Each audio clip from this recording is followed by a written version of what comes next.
thank you everyone for coming here tonight. I'd like to share to you today some of the secrets of some masters in Asia and also the Himalayas that had been given to me in bits and pieces, as Sue has given in her introduction.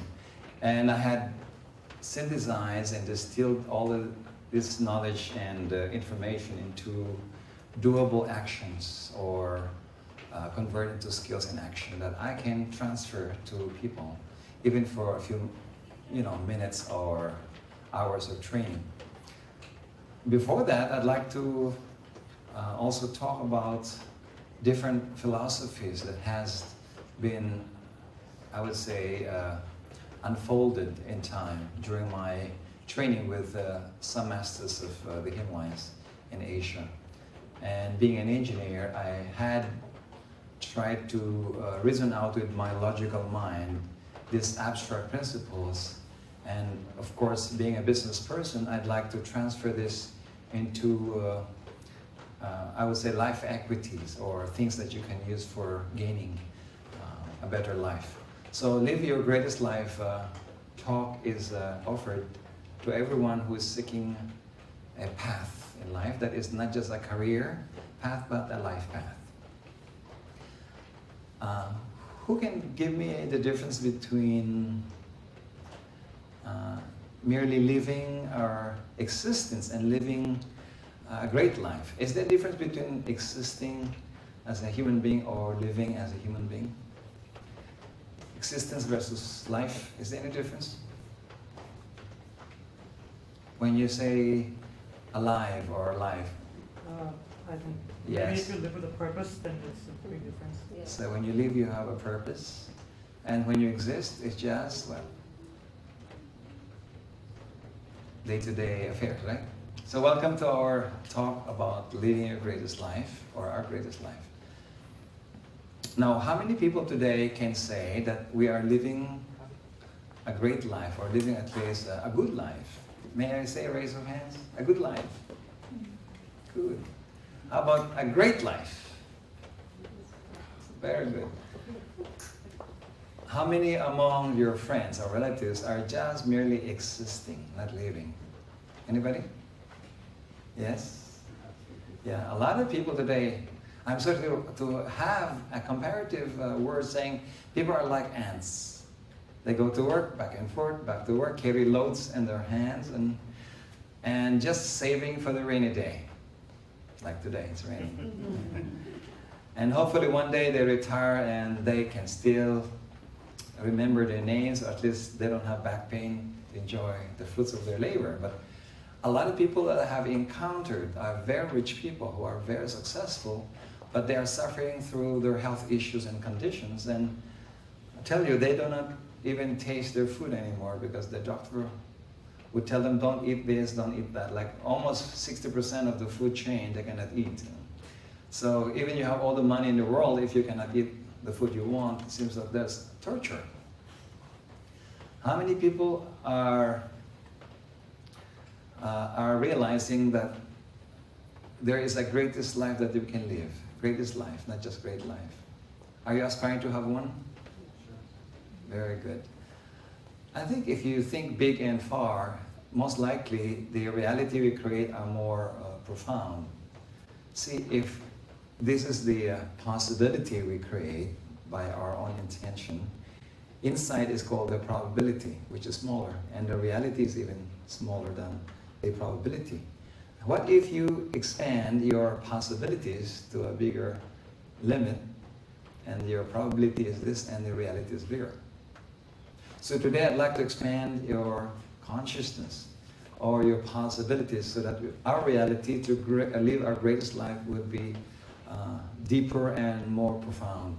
So I would like to share to you some techniques, life tools, in order to live the greatest life that we deserve. And not just a life of struggle or suffering, but life that is lived with harmony, with maximum usefulness and maximum integrity. Now, let me just say, what are the four most important times of our life? In my travel around the world, I have discovered that there are four most important times of our lives. The time that we were born and the time we die. Most people, if not all people, will die. Born and death. Some immortals, maybe they live another 30,000 years. I have heard from my mentor that there's somebody, either in China or in India, who can live for 30,000 years. There are the super immortals. But I have met this guru in the Himalayas who is just around 400 years old. And he has very, very long hair. He doesn't have wrinkles. He's a breatharian. He just lives on air. And he's always naked. And at the high altitude, he doesn't wear any jacket. So if you see him, you might not believe his age as 400 years, but you can believe that he can control his body temperature by being naked in the snow all the time. And barefooted, and you can have 2 jackets, but he is just naked. So if you don't believe that he is an immortal, at least you believe that he has a mind control over his body. So I studied with him. So when I met my other teacher, he said that those immortals are junior immortals. He said the real immortals are more than 30,000 years old. So I said, wow, that's mind-boggling, right? But I've been studying the science of immortality that I was very passionate and sometimes obsessed when I was younger. To study the science of immortality. And when I look at the different techniques, they have a similar technique that they've been teaching, including from Tibet, from Nepal, from China, from Japan, from Indonesia. And there are many techniques that deals with breathing science and mental science and soul science and divine science. That when I look at them, there are really possibilities to live our greatest life, not just to prolong your life and spend around 10 years in bed because we are so weak to come up, but to live your greatest life, to grow and advance your life wiser and stronger, not weaker and more senile. So there are many techniques that I have gathered which I can share to you today or maybe in the future, which can not only prolong your lifespan, but it can really boost your vitality to live better, also to heal your emotions and stabilize your feelings, because they are sometimes our battleground, the emotions, our fears, our wars, our anxieties. And also to sharpen our minds, to be able to think clearly and make better decisions. And also to awaken the power of our souls, to be able to have more enlightened life. Now these teachings had been only possessed by sages of old and wise gurus and mentors, but they are always there available for us. So being an engineer and a business person, I brought it down from the mountains, and today they are available in my books, they're available in my CDs and DVDs, and maybe we can discuss a few techniques today on how to overcome our limitations in this life. What are the most important things in your life? Gaurav? Having a good relationship with your family members. Good relationship with the family, yes.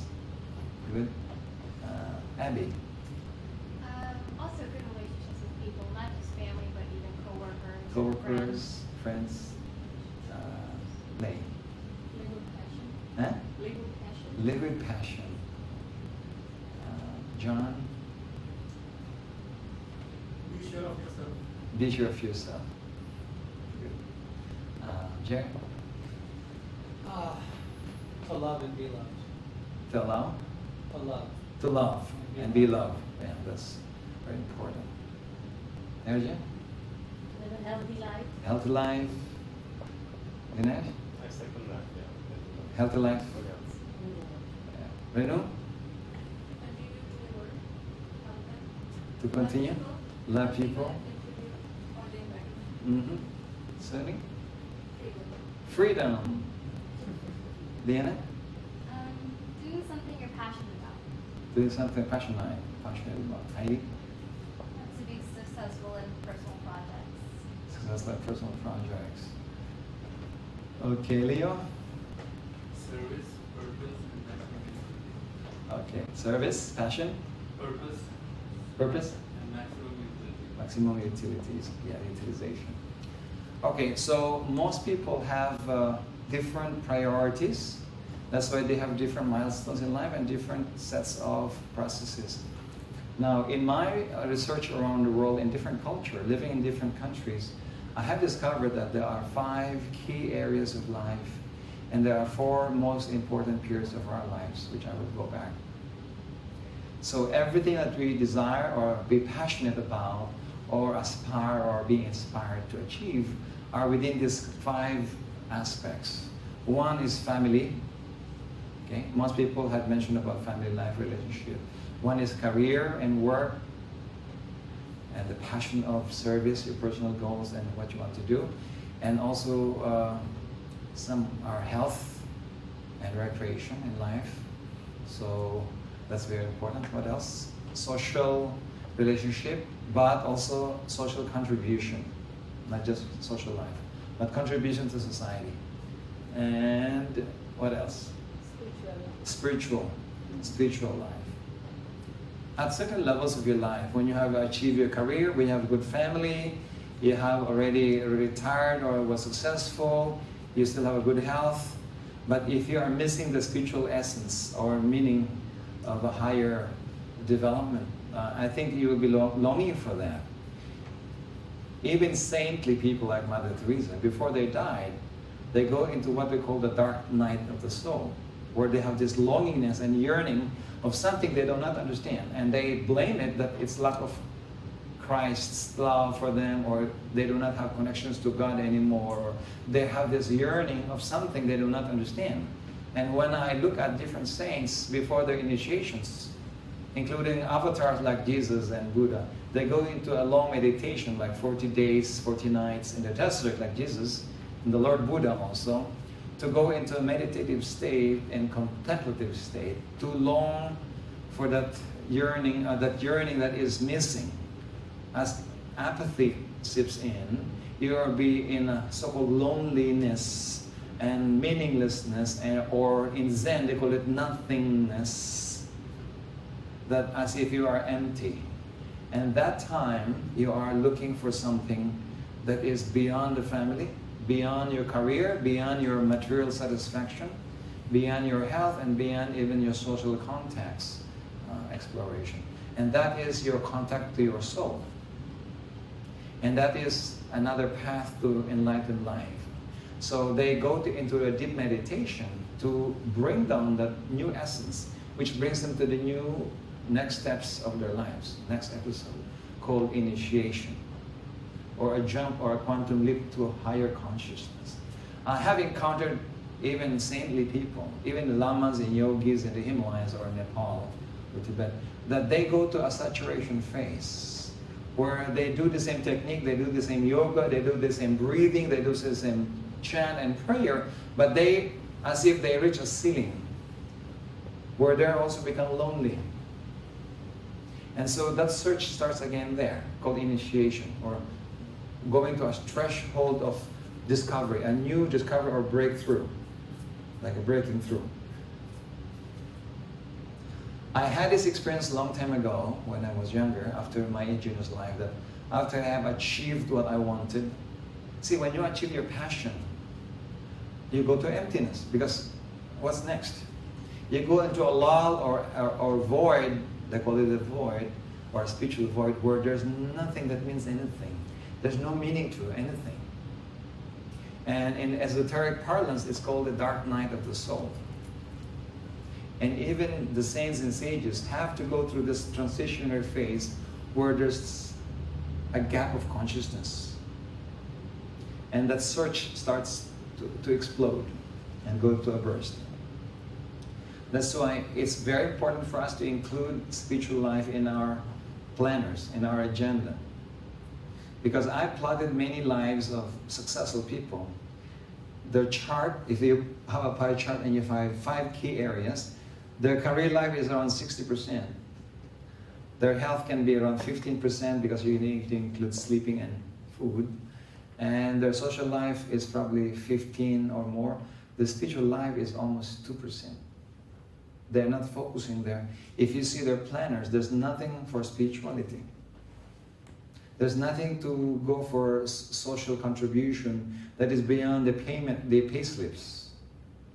And so that is missing in a lot of people. And so that void, which you do not feel satisfied, no matter how much money you have, how many PhD you will collect, and how many friends you have, and how much money you have in your bank account, or how many families you have help in your family, there's a certain threshold of happiness that does not satisfy when the spiritual development is not punctured. And through my own experiences, I had gone through this dark night of the soul many times, layer after layer. Once you achieve a certain level of threshold of satisfaction and achieving a certain passion, again you go into that lull, which brings you again into another search. So even the saintly people like Mother Teresa, in her proclamation to her mentor, the mentor had released a manuscript or testimonial about her complaint that at a certain stage before she died, she was complaining that she had lost the love of Christ, or she has lost the meaning of love. Now, not many people know that, but in the manuscript, her mentor declared that as part of his book. It's a friar who had mentored her in her older age. So even saintly people need mentors who had crossed certain paths to give them a little bit of a tip that the insight is, yeah, that is good, because that is another bridging to do. So spiritual life is one thing that most people do not prioritize and invest upon. If you go to Kroger, or if you go to Walmart, you go to Macy's, you go to different bookstores and others, there's not too many goods that sells ideas for spirituality. But there's so many things on concerts, a lot of books on leadership, a lot of books on travels, a lot of books on many things that are so common, but most writers do write them because that is what they have in their consciousness. Enlightenment in a high level has not been touched upon properly except meditation, yoga, but those are tools. They're not enlightenment yet. It is more of like a spoon to feed you. But the complete process from cooking to stirring the food to eating and chewing and swallowing the food is not spelled out in a sequence. The science to the divinity is not sequenced yet properly. So amongst the 5 key areas of life, I think a lot of people would always say family, career, some people say health, some people say social life. The idea of social service is more of an icing rather than a planned activity and deliberate action, not on spare time. So if you have a spare time for spirituality, it becomes spare time enlightenment. If you have full-time for business, you have a full-time success to it. If you have full-time attention to health, then therefore you have a better health. If you have a part-time to your health management, therefore there is a poor health management. So whatever you do not focus on, whatever we do not allocate as time and expenditure of force and budget, we do not achieve as well as those that we focus upon. So if you look at all expenses, the minimal expenses goes to spirituality. Most will go to personal life, family life, health. We spend a lot for our health. In fact, food, vitamins, health when you're sick is very expensive. It's sometimes more than your expense in college, if you're unfortunate right now, if you don't have insurance. And sometimes people die when they say their bills instead of being alive. Yeah. Or they'd rather deny that they are sick because they don't have money to pay things that do not get insured. That's why most people have 3 insurances now, because one insurance cannot take it all, unfortunately. So most people who want to maximize their potential in life, not only to balance life and be successful, but to bring that success into fulfillment, has to see the 5 key areas of life in a checklist or in a pie chart. See, if you just chart your life on these 5 key areas and see how much time you spend on each area, you would see where there's a deficiency. It's like a vitamin deficiency. If you do not supply more vitamins on your deficiency, one day that is your disease.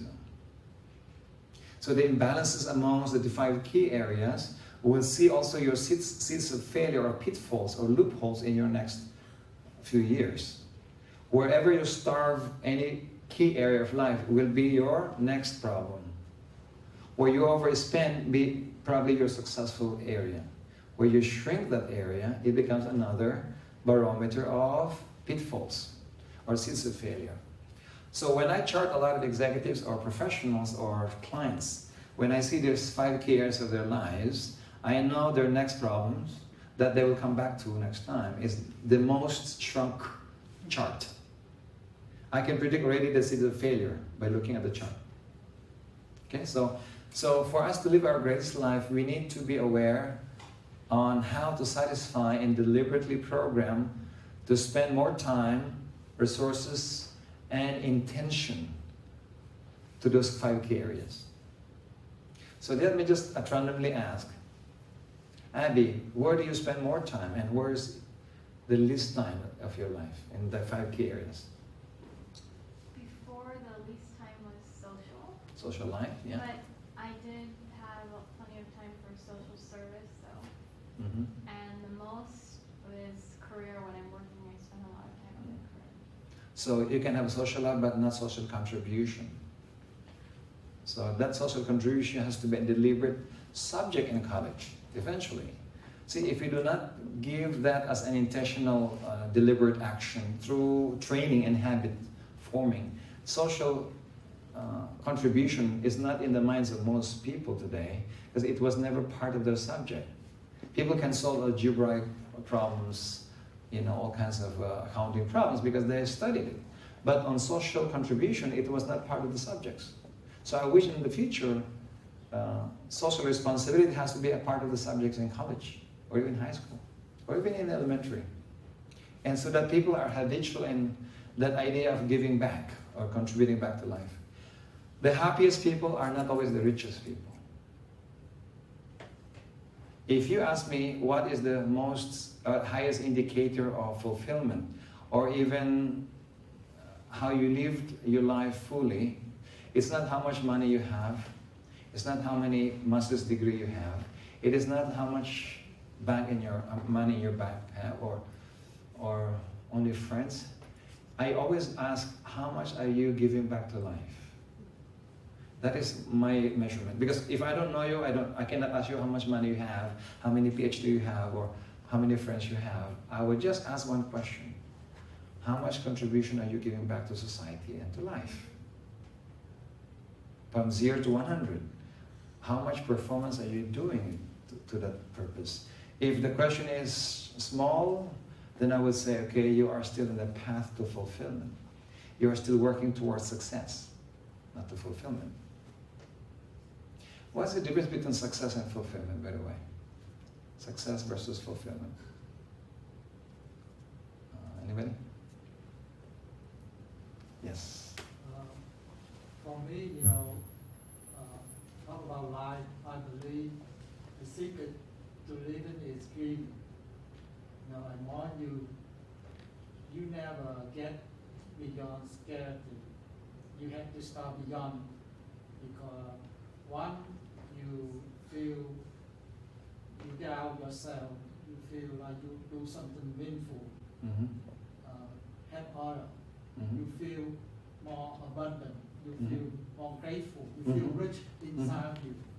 So you feel more energy, more force, you can require to do to help others.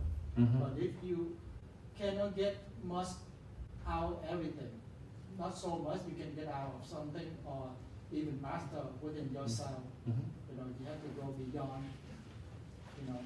yourself, to help others, to contribute others. That make you feel, enjoyment, feel rich.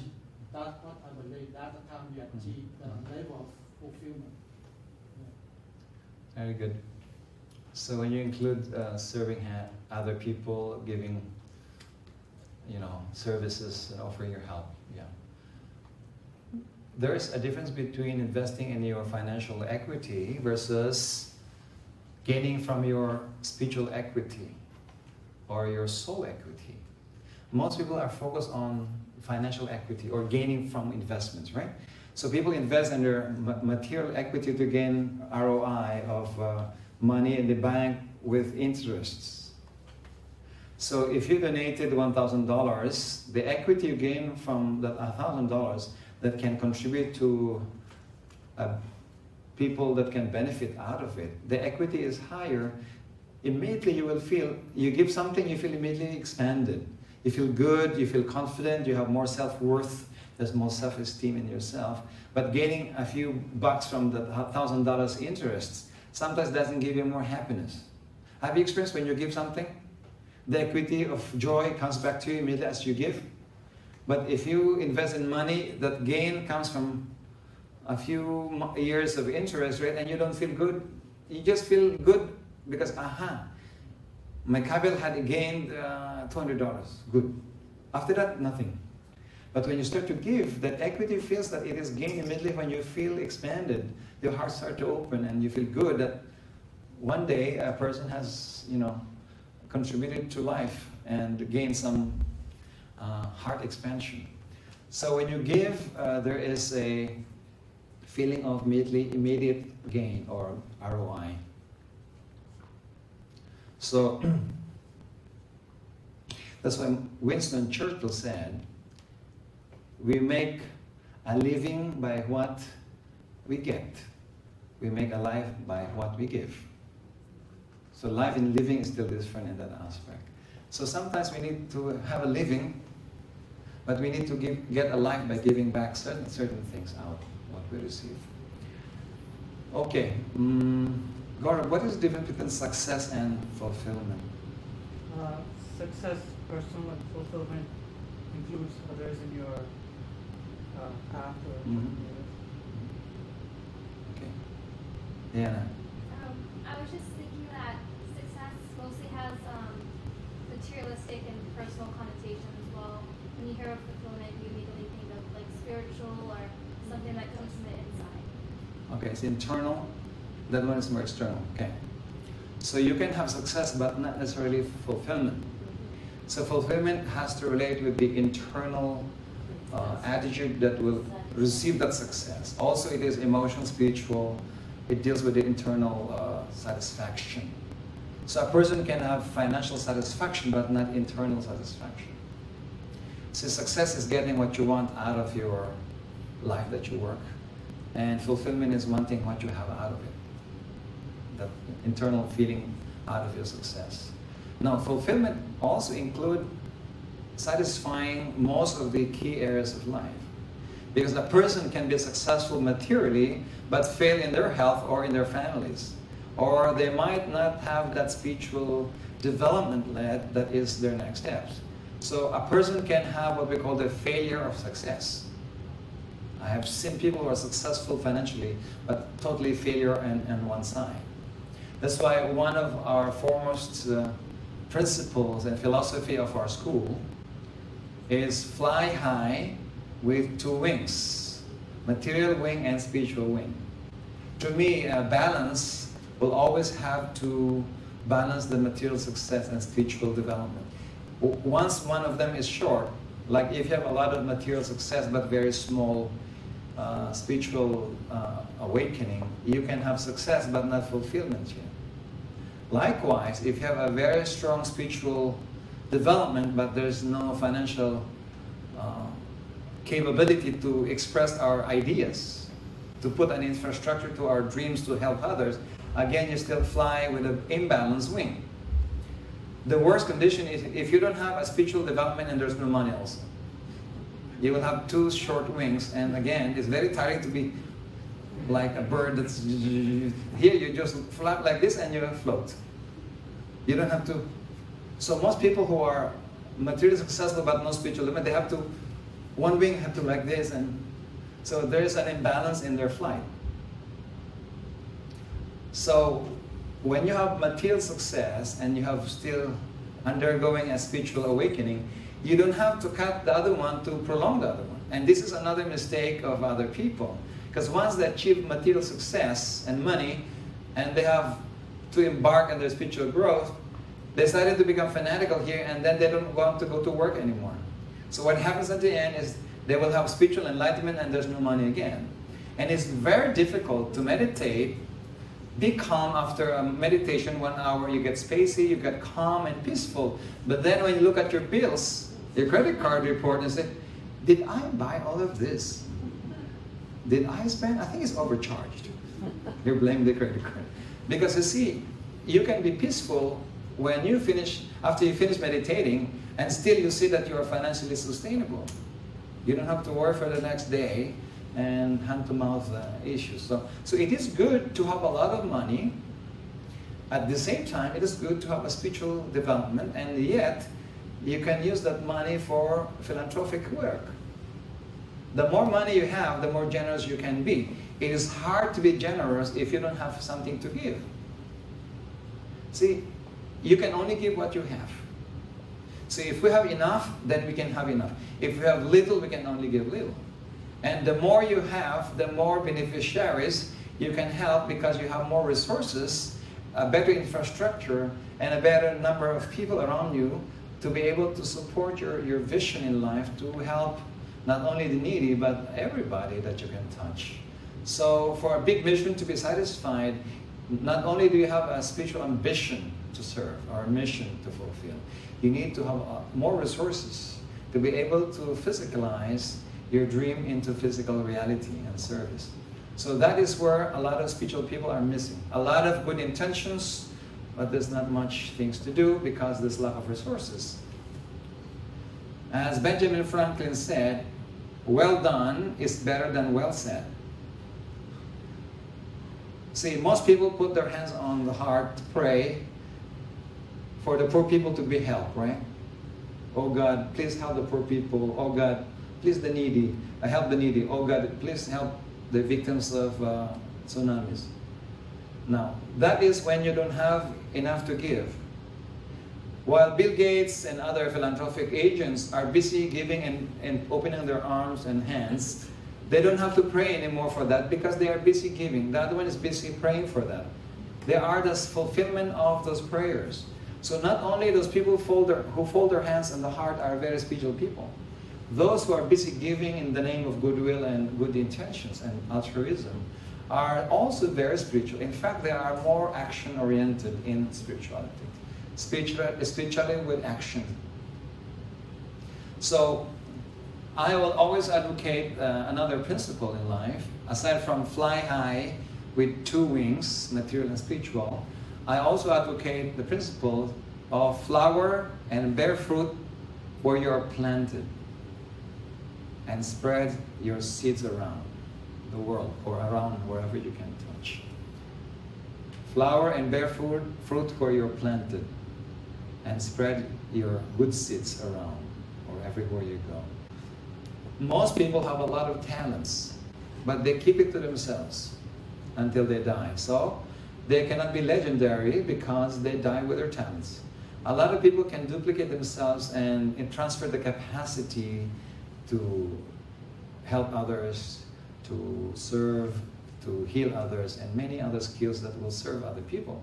Now, when they die, they have trained people that duplicates their efforts, so they do not die with their physical bodies because they have transferred their skills. So you can be immortalized in your life to live your greatest life if you can transfer service to others, or any skill that can help others as well, to transfer their skills to others. So even the teaching job is a very noble profession because you can duplicate yourself and transfer capacity and skills to others, and you die and those skills don't die with you. So I will always go for teaching. As I grow older, I will not stop teaching because I know, aside from you master things when you teach it, you also transfer the capacity that you can duplicate you. And so even if you are not there anymore, you're alive because you have given people the chance to transfer the skill that you have. Do not die with your skill. Do not die with your talent. Do not die even more with your wisdom. Unfortunately, after people retire from their job, when they have more wealth of information and wealth of wisdom, they die with it because they retire and just hide in a beach or in a retirement home or in a resort where they are alone and maybe just relaxing. Now, imagine retiring with your wisdom and you want to transfer that wisdom to the younger generation. That's a waste of wisdom. Therefore, in India this year, we inaugurated the World Wisdom Bank, where we do not just pool time and talents, we pool people with wisdom, even those who are about to retire, to give them a life after retirement. Or even younger people with wisdom, we can nurture them to mentor others to transfer their wisdom and their knowledge. So we have a World Wisdom Bank that we are incubating to spread wisdom around the world by people who are retiring or people with wisdom, that they do not die with their wisdom. It is a waste. Wisdom took years to Jews. If knowledge and PhD would take years and years and decades to master, wisdom takes a life to master. And when you master a certain level of wisdom, do not die with it. What a waste. Wisdom is like diamond. When you have the diamond, do not just die with the diamond. Sell it and let those diamonds, in terms of money, go around to different people. We have also what we call the World Talent Bank, where we pull talents like young children to help other people. There are time banks also. There are some world banks, but we have to have a concept of a World Talent Bank and a World Wisdom Bank. We have studied that in India this year, and hopefully we will transfer this concept in here or everywhere we are.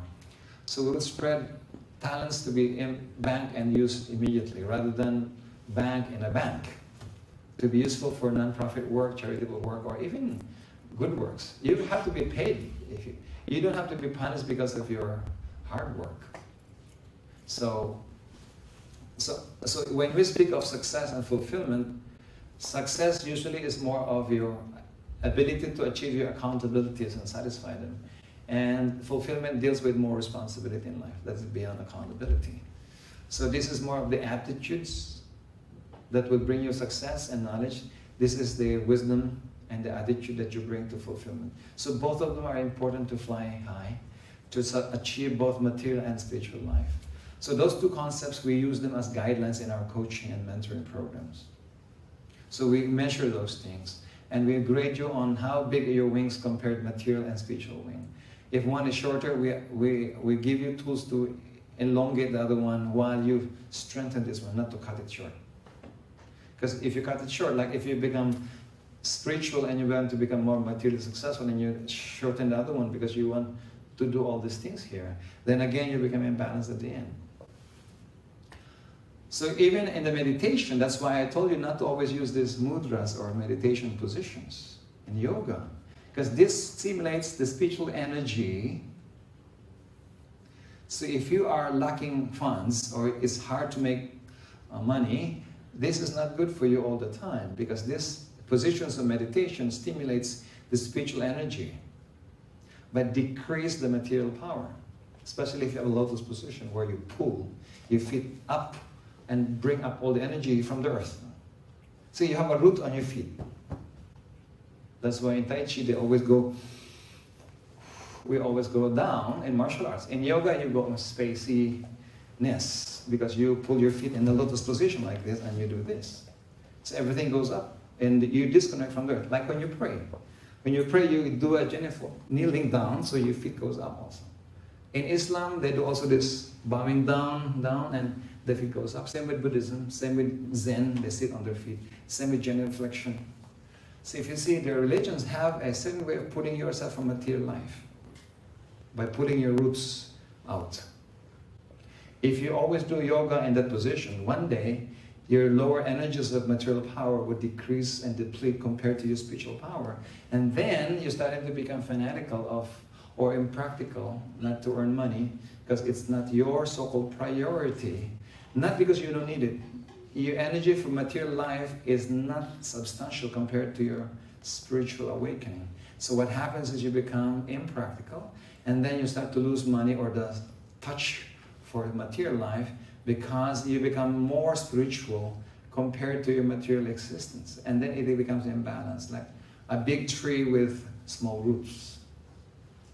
So again, the person becomes imbalanced. So in our teachings, we make sure that the student and the learner should not imbalance both the material root and the spiritual root. So you can live life, as another quotations, live life fully with one foot in heaven and one foot on earth.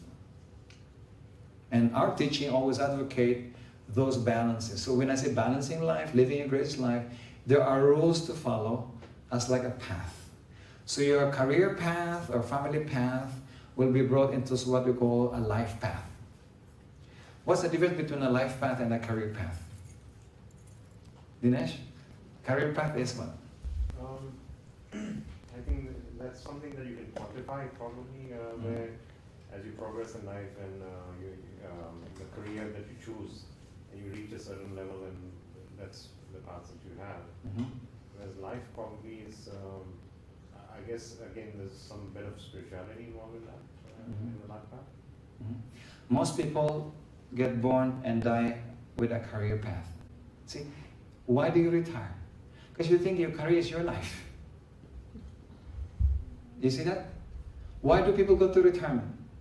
Because they have worked so hard in life and made only a life called career. So I have to retire this life because I finished my career. Not knowing that there are a lot of unfinished business.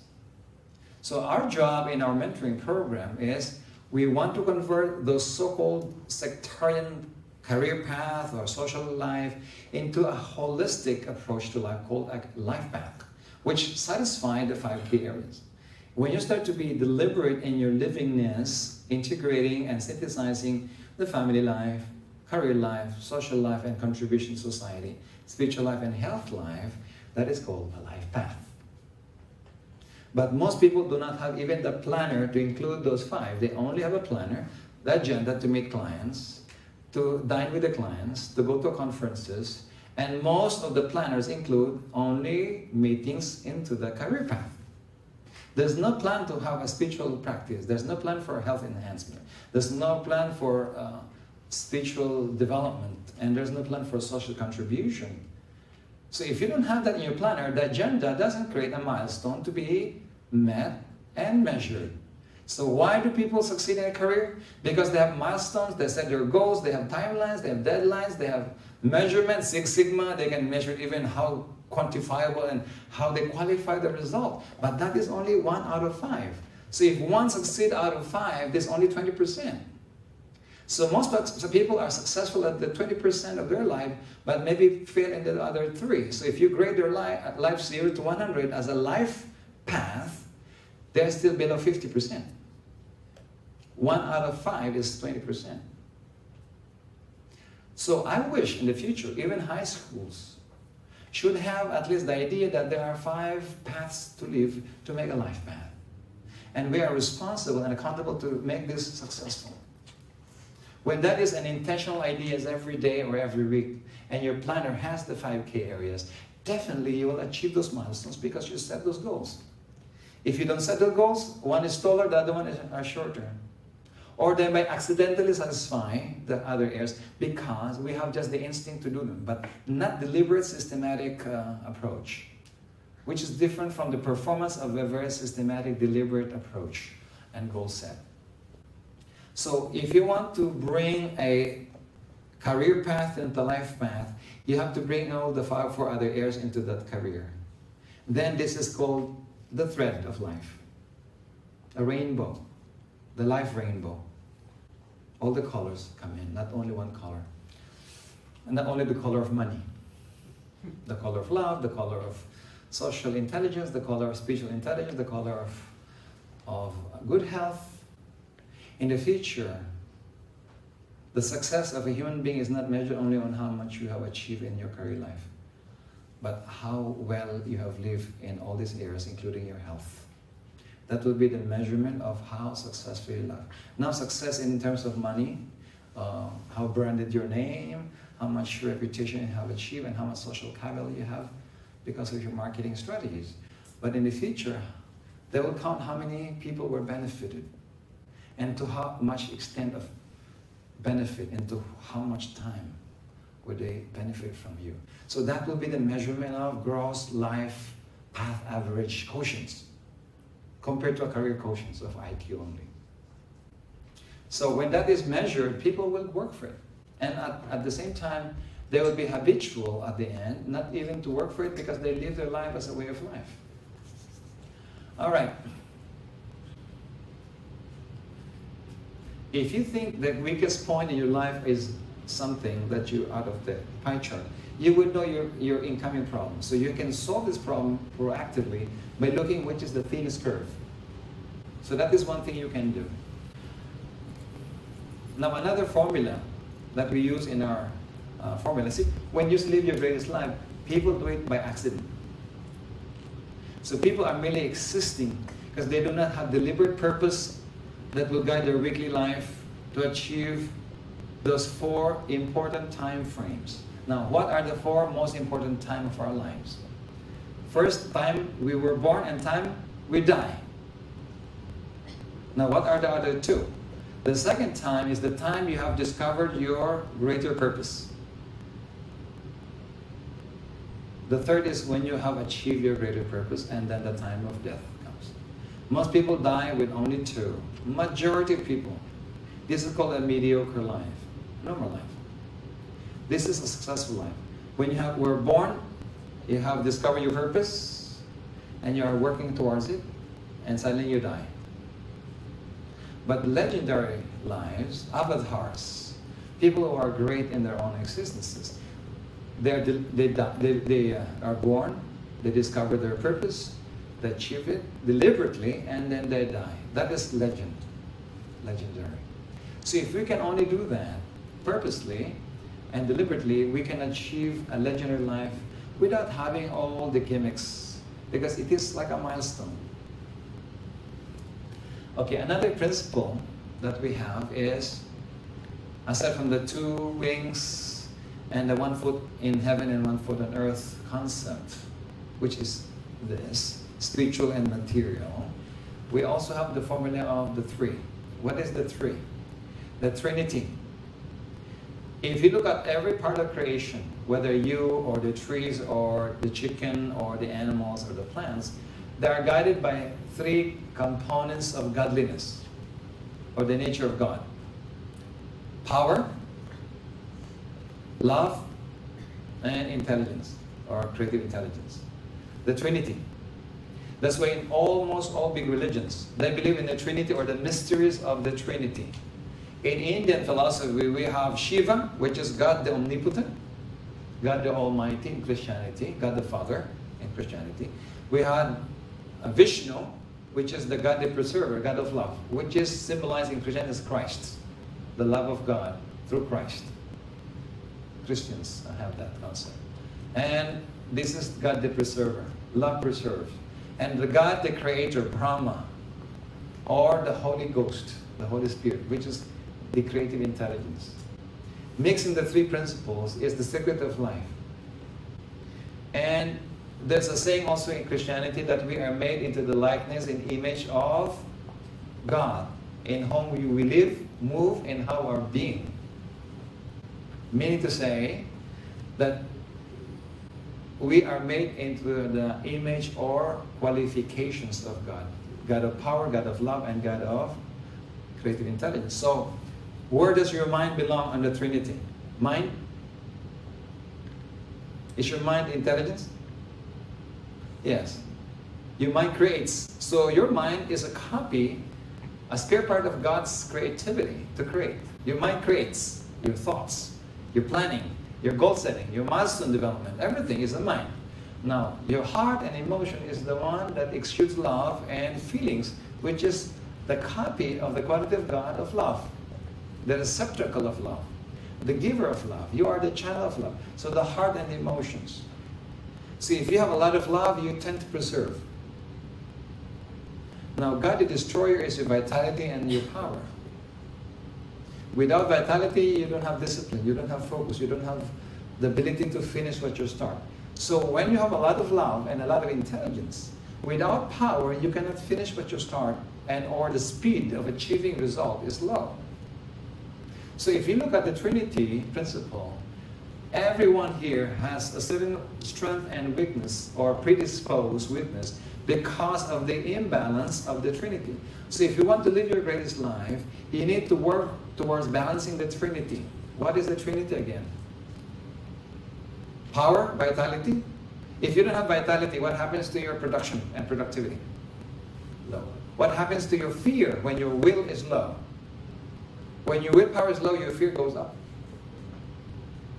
Will you start worrying more when you're devitalized?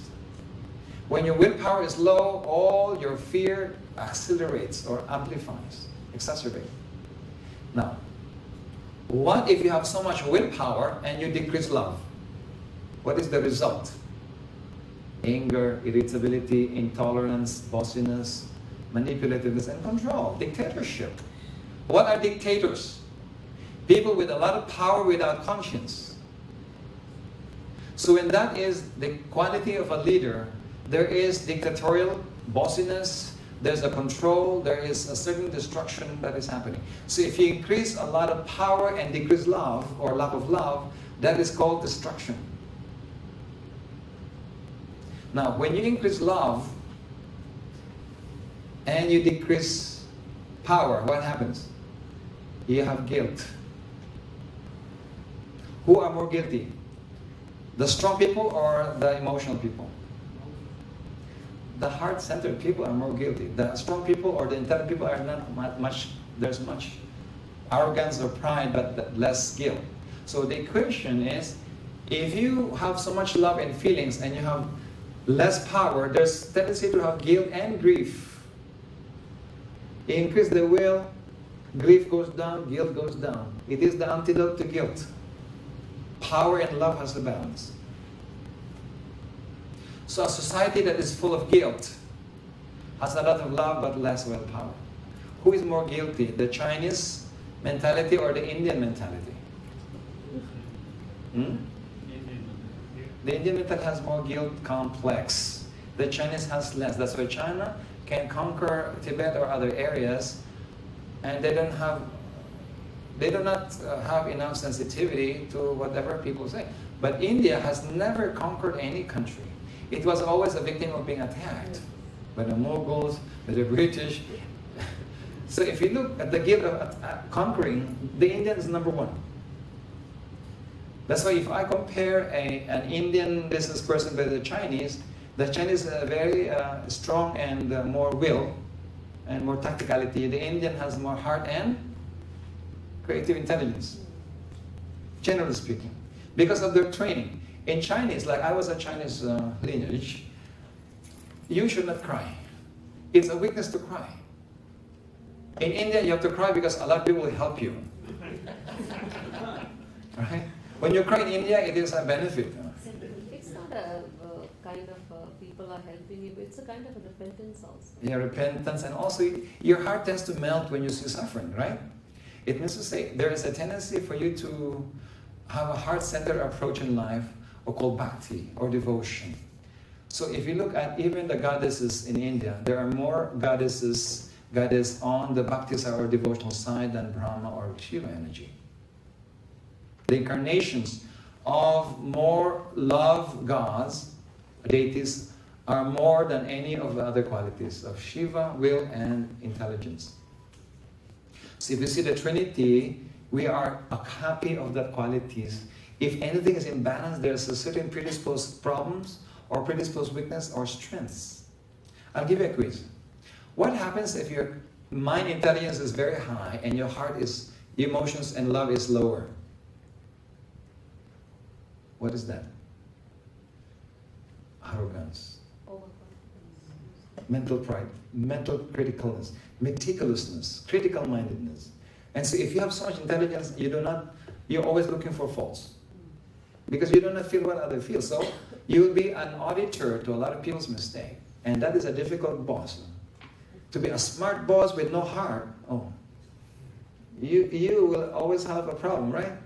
Now, what if you have so much love as a boss and you have much less intelligence or less intelligence? What happens? Unfinished works. Starting many things, a lot of wishes, but no practicality. So again, the strategy to do processes And to come from A to B processes are not also done. So a lot of loving people that are happy but bankrupt at the end. It's good for non-profit. Charity will work. But you have to have a donation scheme to get funds so that you don't have to think, you just have to execute. Infrastructure would be bad. When you go to Tibet, there's a big road that separates the Tibetan and Tibetan Chinese. You will be surprised that the Tibetan Chinese, they have big buildings with big billboards in Chinese, like very organized. Everything has a structure. On one side, it is all the old buildings that nobody is taking. The streets are not clean and they did not put no street names. Just a street, distance. Here is all structure done when it's no structure. So when you see this side, there's a lot of love and a lot of the old system of love education. Here is the strictness. So there is a benefit from each side. And there's also the weakness from each side. If you have too much strictness, what happens also without love? You will beat everybody until they almost cannot perform. Or you condescend, or you try to control. So the Trinity in you is so important to profile.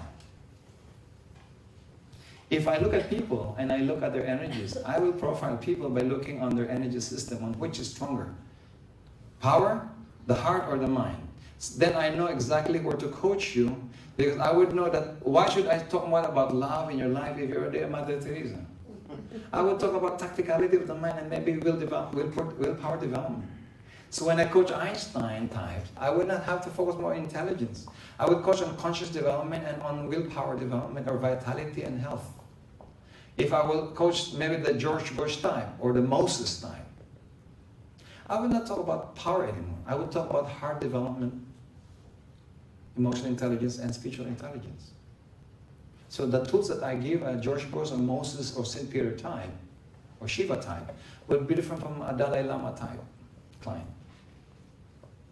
It's not the same. By looking at the profile, why waste time talking to Mother Teresa about how loving the world is to be done? That is already registered as given. I would consume 80% of my time talking about mind development and tactical development, strategic development of their wishes, sequencing things, putting deadlines, and all kinds of strategic coaching. And maybe more exercise for them to improve their willpower and speed. Because the love type are slower. People who love tends to cement. When you say, let's go, the willpower says, okay, let's go. They're in the car waiting. The love type will go to the bathroom, look for the key, look for the wallet, look for the bag. Like there are 5 things in their hands. And preservation, collection. And of course, the George Bush type will be waiting and the word now to them is like in 1 minute they're in the car. Then now for others, 30 minutes after, they go to the bathroom first, go to the mirror, and after 15 minutes they go to the car. Of course, that would be intimidating and a source of conflict. Not because they don't love each other. It's preferences of time. In using the bathroom, that's even more difficult. The Mother Teresa time will need more time, and you cannot push them because they need more time. The George Bush need only 1 minute to go and flush and come out, right? The Einstein, it will take a little bit time because they read the books in the bathroom. I said, what are you doing there? Okay, I'm reading 1 chapter. As a target, I read 3 books a week. So I read 3 books in the bathroom, 3 weeks, 3 days in the car, 3 chapters in here. So they have a quota of reading. No wonder why they take more time, because they read in the bathroom, and especially looking at the stock market, stock options. The others pray in the bathroom. They take time rituals. Okay, so if you look at the clashes of people, it's not because they don't love. It is more of likes and dislikes based on what lens are you looking at life. The willpower people are always fast. They want everything now. They eat fast. They are already into the dessert, and the person is still in the soup. The Mother Teresa is still eating soup. They're already dessert. They can chew food while talking. The others, they chew slowly, and they count 21 before they swallow. Really, there are people that count 21 bites and swallow. 21 bites. They are calibrating. I have some students like that. If I say break, they have to be first pushed to the dining because they will have to chew their food very carefully. And the George Bush, they can be 5 minutes before break and finish in 5 minutes. Okay. So if you look at how we deal with relationships, some of you said better relationship. It is how to manage expectations of people. If you do not profile people's likes and dislikes, it's hard to manage their expectations. How can you manage the Mother Teresa if you don't know their likes and dislikes, their strength and weakness, and their seeds of failures? How do you manage the relationship with the George Bush type, who want to be strong and speedy, if you don't know their preferences and likes and dislikes, where you can clash? And how would you manage the Einsteins if you don't know their likes and dislikes? So we should be sensitive to the different profiles, and then we can jive commonalities before likes and dislikes. Do not prick them where they're already pricked and wounded. So the Trinity is a very important aspect. The two is fly with two wings. Heaven, earth, two. Yang and yin. Feminine, masculine. So those are the two, right? The Trinity is power, vitality, will, the heart, and the mind. The Trinity. You have those Trinity. Whichever is in balance will always have a problem. If you start to balance, you can manage, if you were in the center, you have power, you have heart and mind, you can manage the Mother Teresa, the George Bush, and the Einsteins. You are the boss of, or leader of the leader of the leader. Okay? So by being aware of your profile, you're starting to manage your own weakness because you know exactly where you're strong and weak. Most people ask them, who are you? They will tell them for 2 hours who they are. Tell them, who are you not? They will say, well, see, most people know only who they are, but who they are not is difficult. So again, the superiority complex aspect. The power is so high that you don't want to see your weakness. The Mother Teresa type, the type 2, they know all their weaknesses, but they don't recognize what they have done. So they have guilt complex also. All right? The Einstein, sometimes they forget what they're doing. They're busy into meetings, they're always busy in everything. And so they're lost in their minds. They live in their minds. The Mother Teresa lives in their hearts. That is a busy developing the power. So managing even selling ideas to the three types is important. How do you sell an idea to the powerful people? Is it friendship? Or is it something that empowers their power and their position of power? So you don't have to be friendly to them as long as this will empower you. Say, okay, give me that. The other one is about relationship building. They will say, if it doesn't harm other human beings, I will buy it. If it doesn't harm the environment, I will buy it. If it helps the poor, I'll buy it. So charitable-hearted, benevolent, altruistic human beings. This one, what are the specs? Is it the latest? How much? Do they have guarantees for this? How much are they insured? Can I have a return policy? Can I have an exit clause? All about the controls, right? So these people, with the same computer selling to the three, have to have a different soundbite. That's why some people always believe that you have to be loving to sell. It doesn't hold through a George Bush. If you smile too much to a George Bush, that's why you're smiling. If you don't smile, sometimes they prefer. Sometimes you have to gauge that some people do not like you to smile. Because maybe their wife is a smiling one and they hate to have a smile. Because, what are you smiling? How much do you want? They think that a smile costs something, you see. Okay. Now, the four kinds, what is the four? Formula of 2, the formula of 3, the formula of 4. What is the 4? There are 4 kinds of performers, or four kinds of husbands. Okay, one that has good attitude, but poor aptitude. Good attitude, but no skills. So they are very loving, very, very sweet, but they don't bring the money home. So that's also bad, right? Now the second performance is they have a lot of sweetness, a lot of care, but they have all the skills. See, if you are employing an employee that has achieved their targets, but they are very stressed, very aggressive, you cannot fire them because they have achieved their target, right? But then you have to educate them on the emotional intelligence. So you can have a husband or a partner that is very, they can bring the bacon home or the money home, but the attitude is bad. So it's still not complete. Now, the third kind of performance, a person has a good attitude and a good aptitude. Good skills and good heart. Now, that is the double edge. If that is your spouse, you would be insecure. Because everyone likes your husband, likes, they're good looking, they smell good, they have, a good personality, they have good sweetness, they drive a good car. They're almost perfect, right? But you have a lot of competitors. So every 11 p.m. you always think, who is here? So you become jealous also. And also, if you employ these people, you better give them a good position of power and leadership to grow, because they're always looking for the greener pastures. You have always to be nice to them and promote them and give them the salary they want, or at least the benefit they want. And you don't contain them. You have to open the avenues that they can co-create with you rather than employ them. You work with them rather than work for you.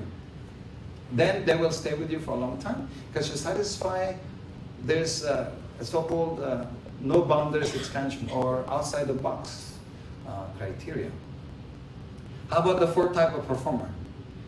Your husband doesn't have money and has a bad attitude. Or the person has no attitude and no money. What happens? Or the employee does not have a skill and they're still very aggressive. You fire them, right? You can fire your spouse and say, okay, you don't have an attitude and aptitude, so it's difficult. In India, it's not easy, right? I think in the US it's easier. Or other parts, Europe. Okay, so those are the Formula 4. So you have to identify yourself, whether you are the type 1, type 2, type 3, or type 4 performer. And if you are the employer, you need to assess people on that. You don't have to have this long profiling, because what they were, it doesn't mean that's what they are. People are moving targets. People change. They achieve so much in life, but now they're not in good shape. So you have to assess them now also. Okay, the Formula 5, we talk about the 5 key areas, right? Now, there's also another 5. The 5 levels of ascending intelligence. What are those? What are the different intelligences to allow you to live your greatest life? Not only a great life, because most of you or all of you have already lived your great life. But to have it greater or greatest, you need to have this formula added to your collateral in life. 5 levels of ascending intelligence. It's not being kinesthetic or tactile, or it's more of ascending intelligence. For example, your gut instincts. Is intelligence used to know the right thing at the right time now, which is different from intuition, which is far-fetched. Instinct is now. It's not about future. What your reflex of situations is instinctive intelligence.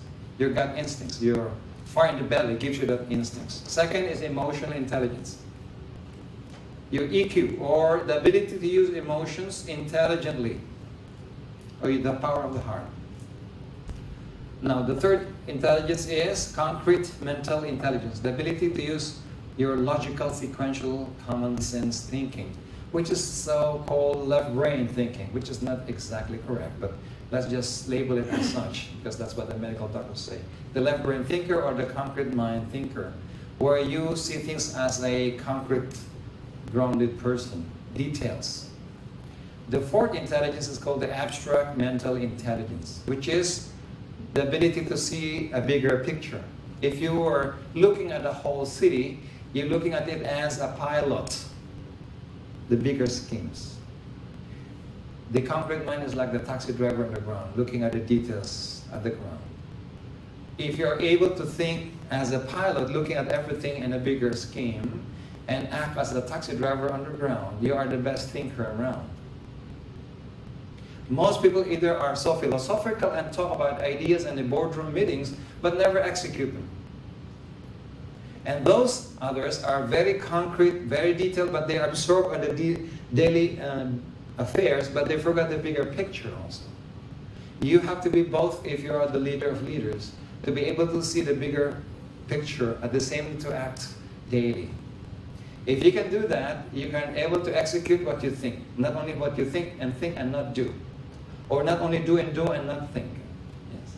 Is there a technique you could use if you get too caught up in the details and you want to be more at a higher level, like an overview? Is there a way of developing the abstract mind to be able to see the bigger picture of things? Right.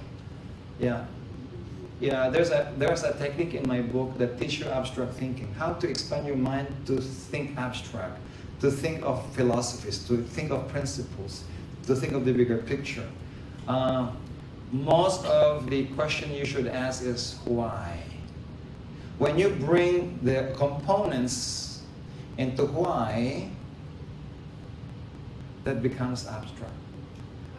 But if you want to be concrete, you have to ask the question, what, when, and how, and where.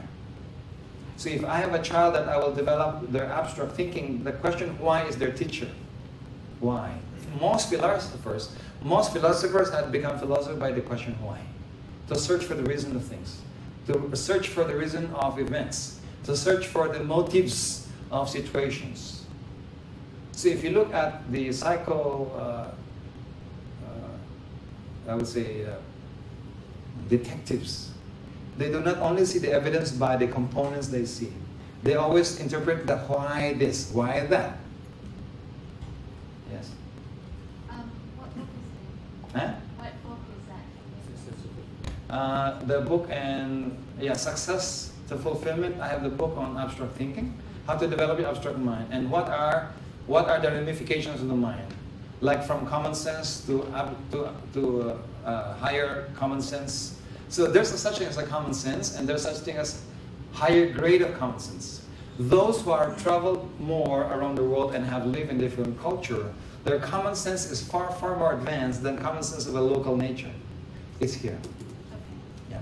So if you are able to see different cultures and expose yourself to different religion, your ability to interpret the commonalities of religion versus the differences is more profound. That's why I do not ask which is the best religion anymore. My question is, why do we have many religions? If you start to ask questions on why do we have many religions, you will not even find conversions to convert other people to another religion, because there are different purposes of religion, and you need to respect that for a specific geographic location or type of human beings. Most people fight and kill for the sake of God because they are converting others who is the best religion instead of why do we have many religions? Then the respect will come. It's here. Concrete, more down. From abstract to components. Abstract is from components to the reasons of things. The components, the bigger picture. And one of the last part is the spiritual intelligence, which is called intuition, wisdom, and psychic intelligence. More and more do we have children today who are psychics, who can see things ahead, who can even know things before they read. And some old people, they would know who's going to die by their psychic premonitions or precognitive faculties. I have this discussed. All the 10 psychic faculties of human beings are in my book, Inner Powers, which is ready to be printed soon in the download level. Okay, Inner Powers. If you look at the X-Men movies, the mutants, the heroes movies, and all this, even the story of Yoda and Star Wars, they have discussed in a film expression the different psychic powers, but more entertaining. But there are a lot of children today who are more advanced, who have these faculties. And the problem is, the predicament is that they are not nurtured by their parents because the parents are ignorant about this extra faculty. And so they suppress them, and then they started to become indifferent. They do not express the natural faculty as they grow older, so they become imbalanced because they need to always suppress it. So that extra power has to come out somewhere else into an ADD format. I have healed a lot of ADDs, and some of them are advanced. Some of them are not advanced. Not all of them are advanced. Once you liberate the power, the sacred fire that comes with them, and channel it properly to the creative mind and to the hearts, they become almost super kids. But if you suppress them, you're suppressing a bomb. What would happen? Every time they want to bully people or kick somebody. Because that energy has to come out. And so if there's ignorance in parenting or in schools today, there will be a time that the schools will have very advanced children who cannot be contained anymore by normal disciplinary measure, but they need to express through certain things that are greater than our test papers today, than our rote education that is memorizing things that are obsolete to them. Imagine teaching a person who is already an avatar, and the teacher is not enlightened at all. What will happen in the schools? Oh, they will have a lot of dropouts. They don't like to memorize too much. Why? Why memorize something that is old? Why not think of new things and set new paradigms so that they will create a new future rather than a future that is so old they do not apply anymore what their lifestyle is not going to be workable. So that will be a crisis in education very soon because of that. Just mark my word, in a few years. It's happening already. They need to be given a new avenues and new paradigms to challenge their consciousness, to expand rather than to inhibit. Our traditional education inhibits the more advanced children. They start to rebel and they start to not be interested. I think even Benjamin Franklin, no, is that Benjamin Franklin? He was kicked out from school because he was labeled as underdeveloped, according to the standard of his time. And yet he is one of the best presidents of the United States and a genius and at heart, and not only a mind, but he has got wisdom. He's already advanced before that. All right, so our problem is how to re-educate the educators to be more enlightened, to enlighten the enlightened. It's not any more education. It's an enlightened education that we need today. It's not an education anymore. The rote education is not enlightened education. It is memory education, which is paper testing. So the Mother Teresa will always fail in that. The athletes who are into their lines of actions will never excel in an Einstein environment. See, if the teacher is Einstein, the Mother Teresa will not do well. The Newtons will do well. Because there are 8 types of children. And there are different ways of educating and parenting them. So this has to come out. So that will come again, the 8 types of children principle. The 8 types of human design. So we also propose the idea of charting children and adults. And husband and wife has to be profiled, see the match, or to alloy their strength rather than to put them into wrong chemistry. A lot of solutions are available. A lot of conflicts can be resolved if only the psychology behind relationships can be studied and be counseled and mentored. Okay, we also have the 7 cycles of life, the Formula 7. There are 7 subdivisions of a year of 365 into 52 days, approximately. The worst time of the year is around 3 weeks before your birthday and at least 1 week after sometimes. It is like the time your soul will purge all the negative things that is from the past. I call it sometimes the toilet time of the soul. It's the time it excretes things that you would not even imagine that you have. All the challenges of purging, purgatory, purging. You have like a purgatory life when you have this cycle. Or at the middle of the year, around 4 times 52 days after your birthday. You reckon it from your birthday, count around 210 or 15 days. That is another toilet time of the soul, where emotions comes out. For menopausal women, this is the most difficult time in each year, where they have mood episodes, mood swings, crying spell, they don't understand why, and the sweat at night. Because the hormone energy is so imbalanced, the limbic system is so imbalanced during that time. And also, depressed people tend to be suicidal before their birthdays. And weak people, like weak old people, they tend to die before their birthdays. Or they would say, I feel cold, I cannot reach my birthday anymore. Because it's like the lowest time of the year. So by charting the seasons of life, there are 7 seasons of your life every year, by 52 days. And there are 7 seasons of 7 years. If you were 48 to 49, that's the most difficult time. 41 to 42 is another difficult time. 55 to 56 is a very difficult time also.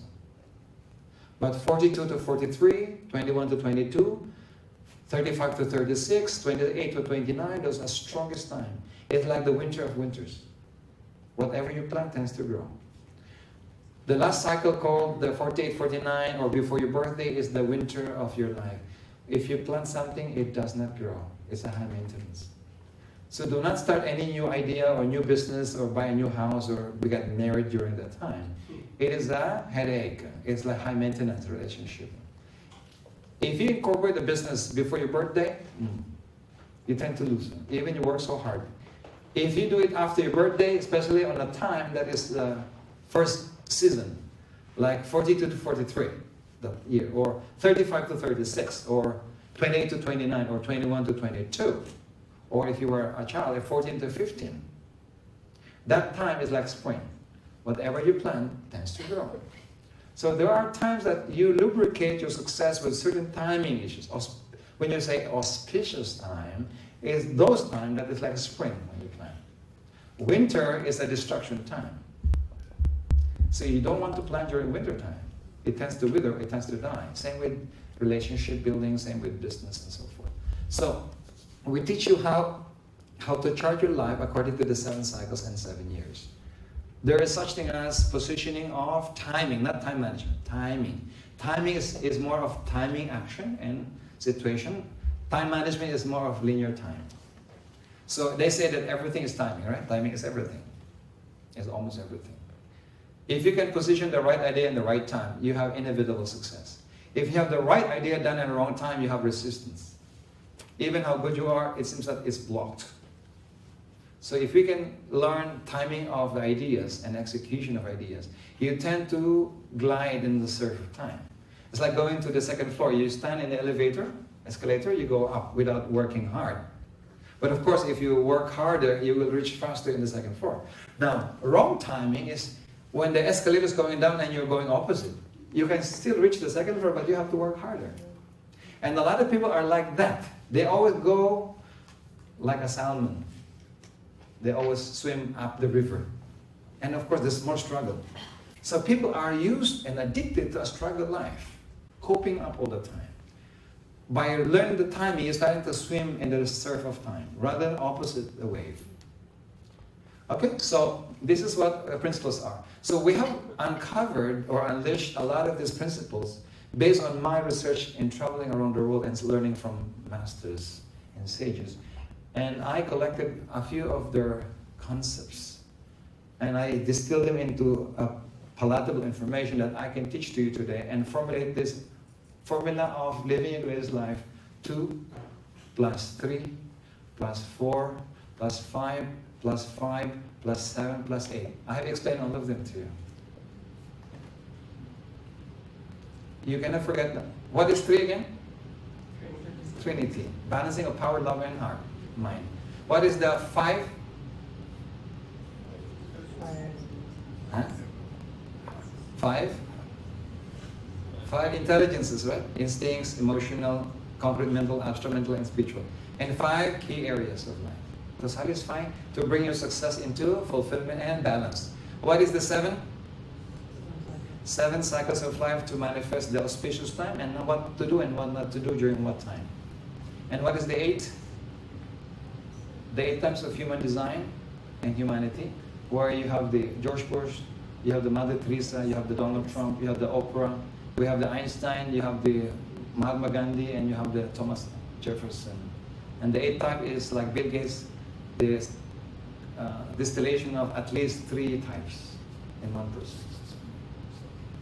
So if you will apply profiling and you have the steps, because we don't have profiling tools only. We will, if you have profile, what is the next step then? What would you do now? What is your next step? How do you cross from A to B then in 6 months or 1 year? So we have coaching and mentoring science to bring you from this imbalance to a balanced state.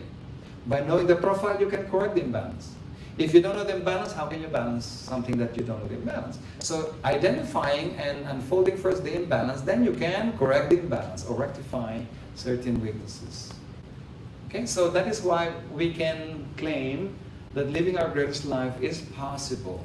when you set your life into the possibility in a bigger scale, the probability is bigger and reality is bigger than most people with this possibility because they don't have tools. See, with a crane machine, you can build the Twin Towers today. If you see around 300 years ago, it's not easy to build the Twin Towers in a few years. So the possibility, because of machines and computerization, were also an additional knowledge, the work of the intelligent mind. Remove that, we are still behind. The internet, the Bluetooth technology, the GPS, the TV, omnipresence of God is television and cell phones, is omnipresence. Omniscience is GPS. This is possible. The development of our civilization and culture was attributed not because of loving people then, because these intelligent people today that congregated the world into a bigger home for everyone. The planet became a home for everyone because we have now annihilated space and time because of cell phone and internet and web. That's a great invention by the omniscience of God through intelligent people today. So they are advancing the development of our world because of that mind. Heart was developed through the religious people and schools. The will, politics, and pioneering people conquerors had advanced also our world because of that power. Combining the three in you with the heart of Mother Teresa, the mind of Einstein, and the power of Moses, or the power of the Lincoln, you add the philanthropic capability of Bill Gates. In your team, if you cannot do it alone, then you need many people around you to complete that. It's called a perfect team, or an ideal team, your best team. So to do big things in life, you have now team consciousness to build your dreams, not only one dreamer anymore. Maybe one or two dreamers, but many teams to execute. So with that, I think I would open for a few questions now, or if you want, I can give you an ending meditation that can balance the three. I would like to give you today a technique on balancing the three. Power, the heart, and the mind. Any question or illumination? Please educate me if you have any other tools to give. I have more tools, but today I've given enough. Any suggestion? Okay. Rajan? Jerry? John? Okay. Means to say I've over-talked. We have already consumed 1 hour something anyhow, and we need to breathe. Okay. How do you develop power? Because a lot of people have talents.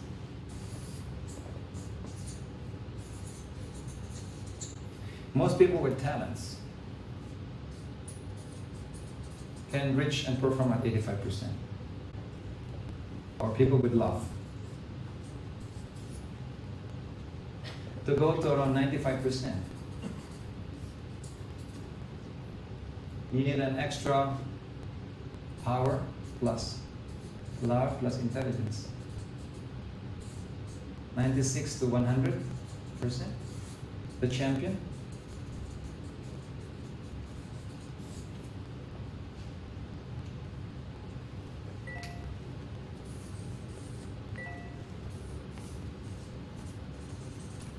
Power, the heart, and the mind.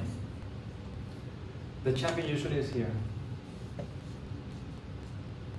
If you have power and talent, you can go to the 95%.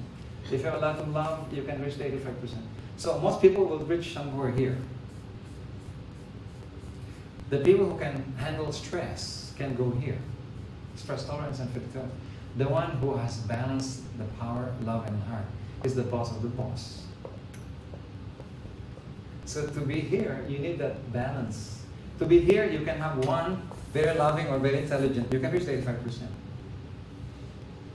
But to go here, you need to have at least two, or an aggregate of the three. The one who is maximum power, love, and mind, who gets that 100%, is the one that has the most of the three. So imagine a table whose one leg is tall, that one is shorter. That's imbalance. So how much imbalance you have is the trinity you have. Which is the tallest leg? Now, if you have only 1, 1, 1, you're balanced but still in lower scale. If you have 8, 8, 8 versus 10, 10, 10. So imbalance with respect to whom?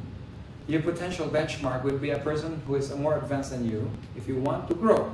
But if you're comparing yourself and you're weak and you compare to the weak, then it might be a good feeling that you are better than another person. But your next step will be a benchmark to another league. So if you have the same league for years, the same connectivity to anybody, and you have not expanded your league to another level, it means that you have not grown because you don't have desire to move on to another league of friendship or league of companionship or league of circles of contacts. So it is good that if you want to increase power, you need to increase your contact with people with power. Because you can copy and emulate power by copying or osmosis. There are 3 ways of developing leadership. They surveyed leadership, how to develop leadership.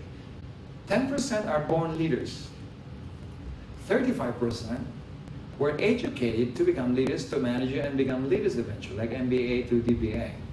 The rest had developed leadership by osmosis with people with that leadership quality already. They become the executive assistant, they become the secretary, they become the wife, the husband, and they acquire through osmosis or integrated, being with them, copying them, or becoming part of their system.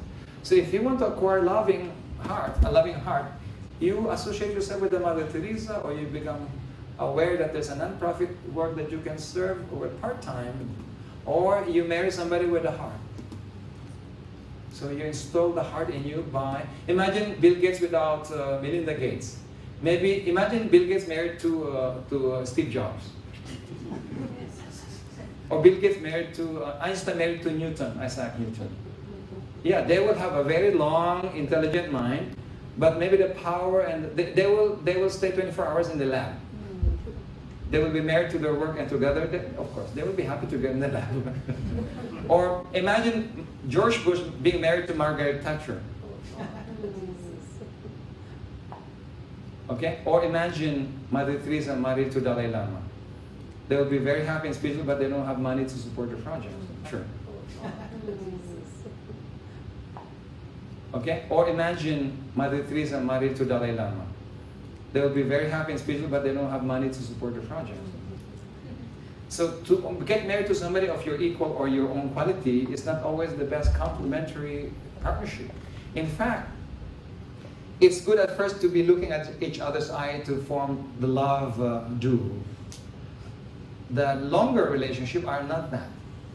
At certain levels of your maturity, the one who sees the same direction will be longer in relationship.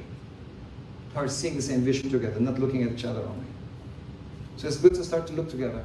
So sometimes the complementary relationship stays longer because of love by need, complements, not love by duplication. Because the imbalance will create another imbalance somewhere, and then that fight will happen. When there's a lot of love but no food to serve in the table, that's going to be a problem. When there's a lot of power and then it becomes destructive, there will be conflict.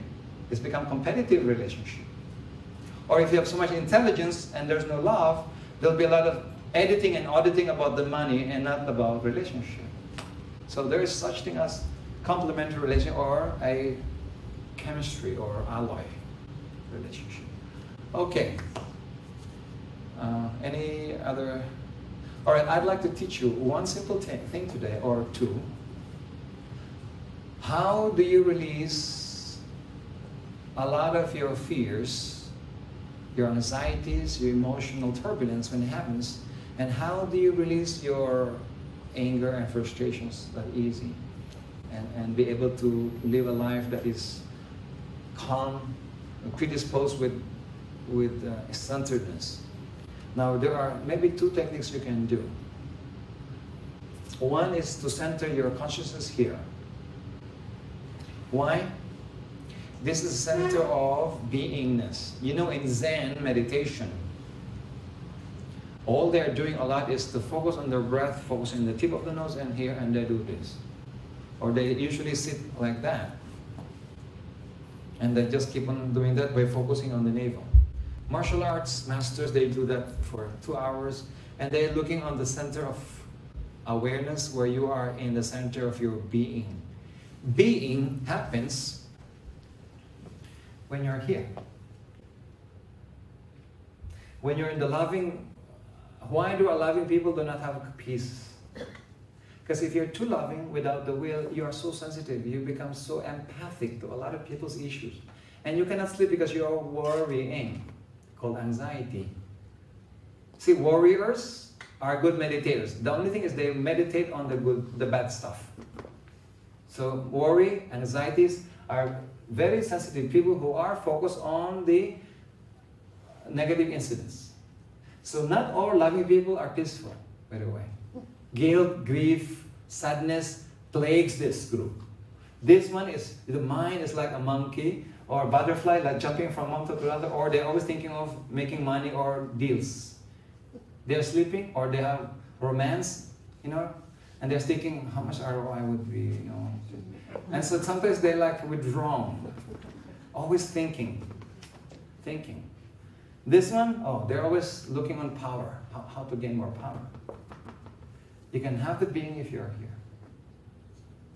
And one of the center of your being is not the heart. You can be peaceful here but not serene.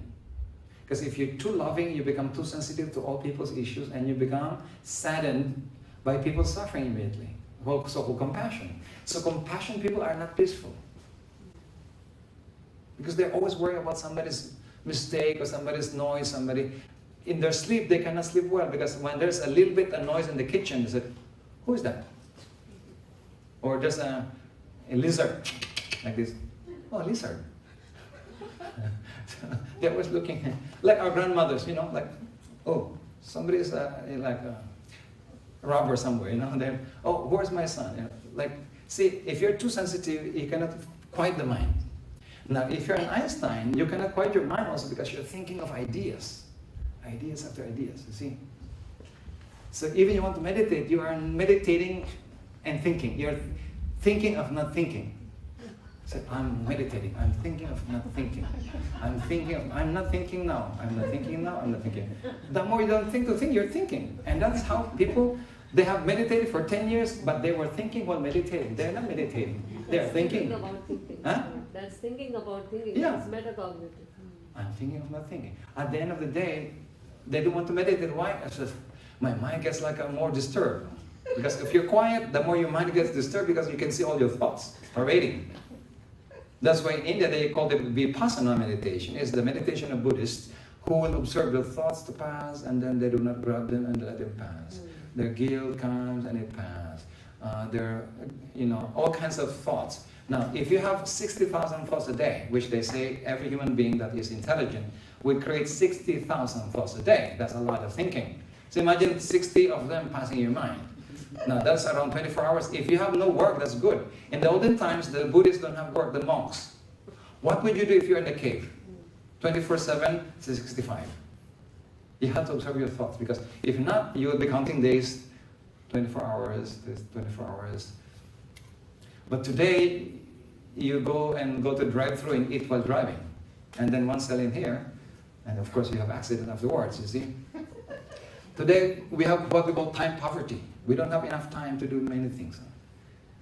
People with financial prosperity sometimes have time poverty. The more money you have, the less time you have.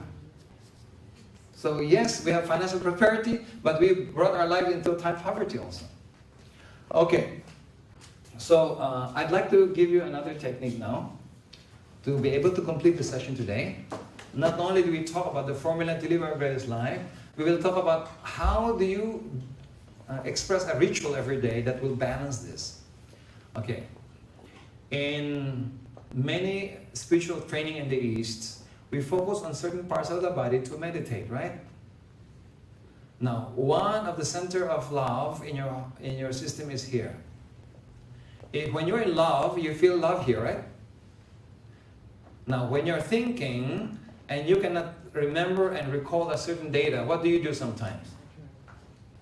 You look up like this and do like this, right? Why do you do that when you want to recall and use your mind? Do you know that you sometimes do like this? And if you remember the past, you do like this to the left. If you want to see the future, you go to the right like this. Yeah, there is. I've been experiencing a lot of people. You tend to raise up your eyebrows like this and eyes and roll it to the right side if you're imagining future events. You tend to do the life like this when you are thinking of the past or visualize. This is visualization, this is imagination here. Opposite. Imagination, you cannot imagine things you have not seen. You can only visualize it. So visualization is more left brain and there's a right brain. That's why it's called right brain, left brain, because of that. Now this part gets stimulated when you raise your eyes like this. That's why in a technique in spiritual science called third eye development, I teach sometimes people to look at their eyes and gaze at a point here to develop their third eye like the unicorn here. That's why in Christianity there's a saying that if thine eyes are one, you can say God or divinity. If you can see things from here, you can see into the absolute God. Absolute God is here. God of power, God of love, and God of intelligence. Whoever is here is godliness. More absolute than any of the three. So your so-called third eye is a collection of the energy of love, mind, and power. All right, so we will study how do we concentrate. Now, first thing is you concentrate by focusing. Now here, if you see in different religions, they have the halo of saints, right? And Christianity, they have the wise men, the wise kings, and the crown of Jesus, and the crown of the Blessed Virgin Mary, and also in the Buddha's crown. Shamanism had the different feathers on the head of shamans. Chief, who are wise, they have the feathers here. Not all the shamans have feathers. Only the chieftain that is wise is a symbol of holiness, like the Egyptian pharaohs, is the one that they headdress. So with the Pope, symbol of holiness is the mitre. The lamas, they have their, like the hat, that is like the Pope, similar. So anything that has to do here is enlightenment or wisdom or the seat of wisdom or the seat of power. Seat of mind, seat of heart, conscience. When you can focus on this properly mentally every day, you will awaken those intelligences by breathing and concentration. There are invisible energies that stimulate this while focusing. So if you see the Christians, they have the Sacred Heart. In Buddhism, they see the heart of Buddha coming out as a shining light. Same with the Christian, Jesus has a light that comes from the heart in his pictures. And most people do this as a symbol of saluting you with my heart. I salute you with my heart. If you do this, I salute you with my mind. Here, I salute you with my soul.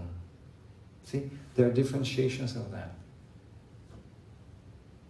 And sometimes in the old Shaolin Buddhists, when they fight, they always do like this. They do not remove their hands because they're still saluting you while fighting. Of course, they were beaten because they used one hand. Yeah, they ransacked the temples. Now they have to fight with two hands and legs. Imagine only one hand, and the other one has two chakus and a knife. Okay, but that's why when I teach today, we always start with the heart when I teach martial arts. Because you need to have even compassion to your enemies or forgiveness before you fight or salute the divinity. There's always a divinity in a person. See, you do not hate the sinner. You hate the sin. The principle of, I do not hate you. I do not like what you do. That destroys something. See? So if you have the principle, you salute the divinity of the person like Namaste, Namaskar, Om Namah Shivaya. I salute the divinity within you. It's the same, Namaskar. So if you do that to a person who hates you, sometimes they cannot hurt you because like this very humble, benevolent nature, like the Thai, Okay, let's do this. This is one of the secrets. This is material and this is spiritual. If you combine the three instead of that, this is spiritual position for meditation. But if you do the middle, it's material position. If you do the three, you have the Trinity.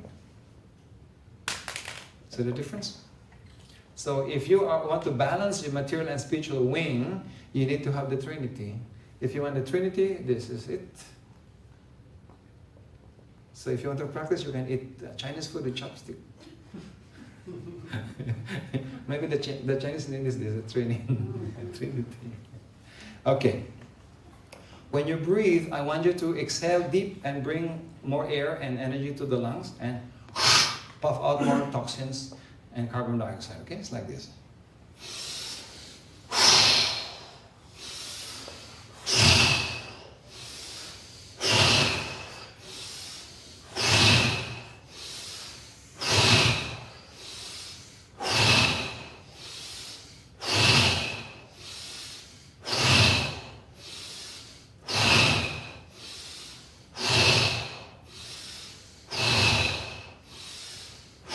One more. Head straight. You concentrate on the heart to activate your emotional intelligence, mind intelligence, and spiritual intelligence. These three also activates immune system, defense, pituitary, and pineal gland to balance your hormones. It's a dual effect. Okay, close your eyes. Your mind will focus on the center of the chest, mid-brow, and the top of the head simultaneously, and breathe slowly. If your mind wanders away, you go back to the 3 points. And do not over-concentrate, just be gentle but focused.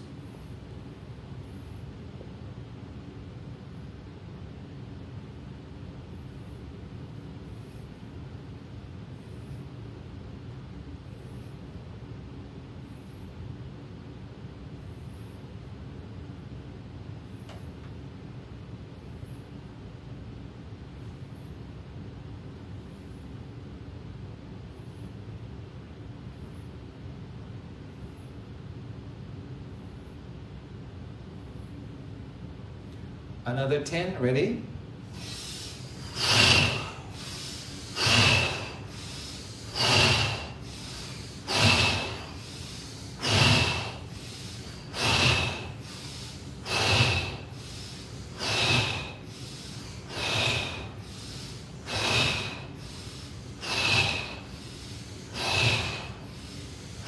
Okay, the same, head straight.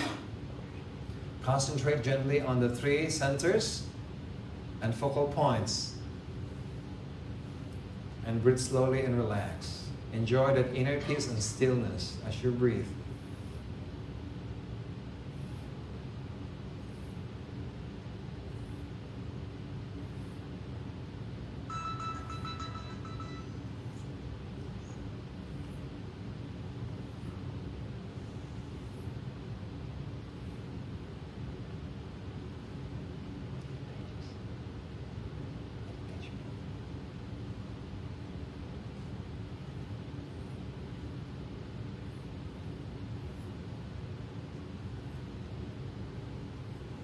One more time.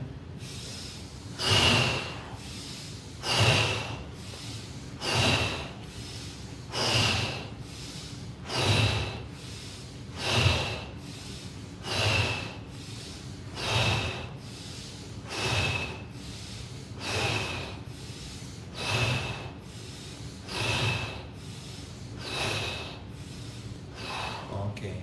Heart, mid-brow, the top of the head. Breathe slowly and concentrate. Be still. Enjoy that inner peace and stillness.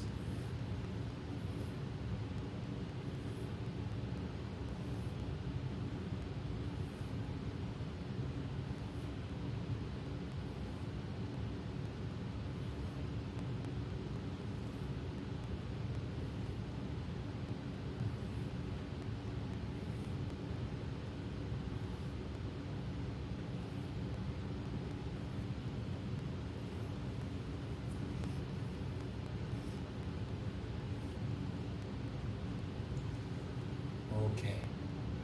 Open your eyes. Now,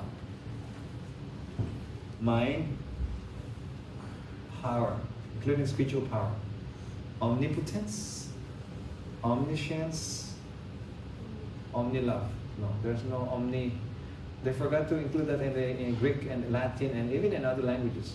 I wish they have omni amoroso or omnilove. Or see, they have omnipotent, almighty, all-knowing, omniscient. They did not put a word for that. That's really strange. That's like Om, Om, Om.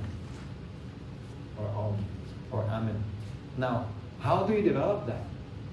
See, by developing this, without developing this, you are very loving, very mentally active and acute in your thinking, very spiritual, powerful. But if you do not ground, the root again is missing. So how do you ground the power, the mind, and the heart? This is the center of being in the lower part. So how do you develop that?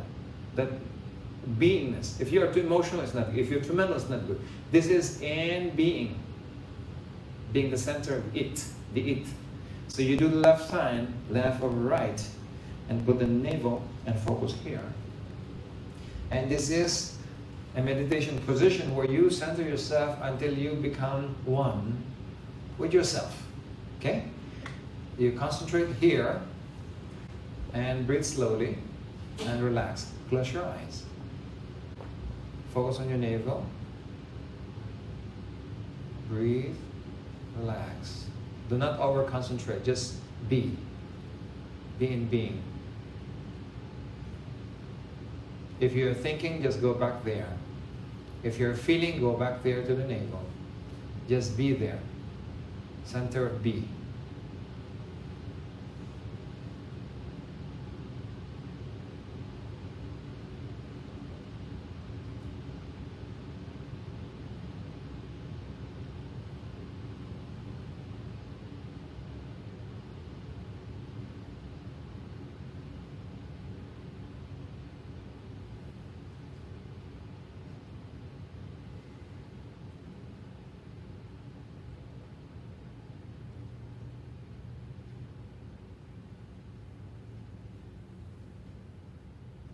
When your mind is active, go back to the focus in the navel area. And keep on breathing.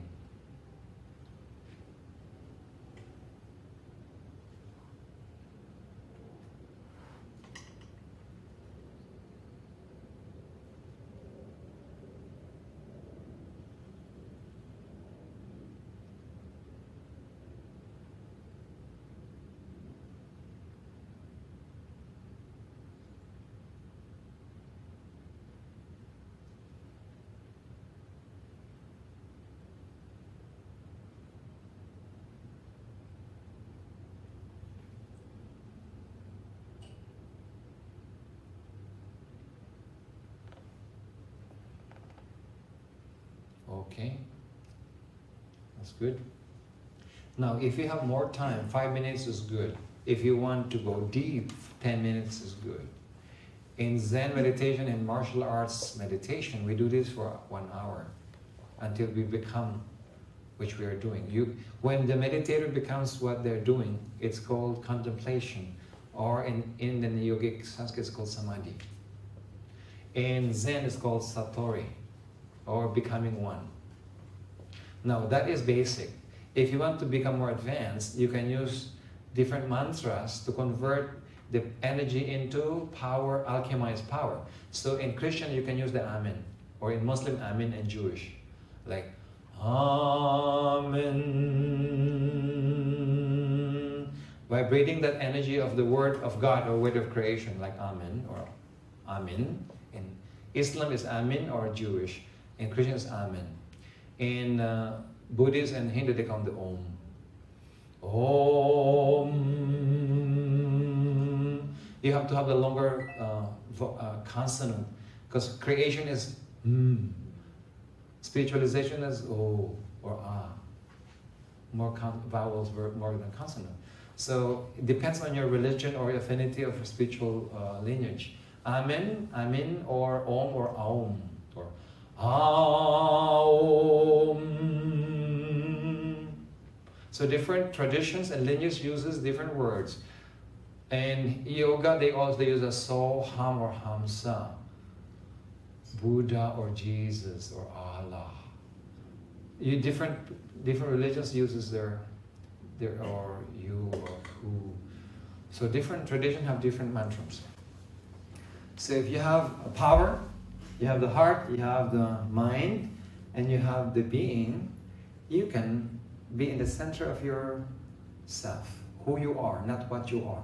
What you are is you're a loving person, you're intelligent, you're powerful. Here is who you are. You do not define much on colors. You are what you are. I am that.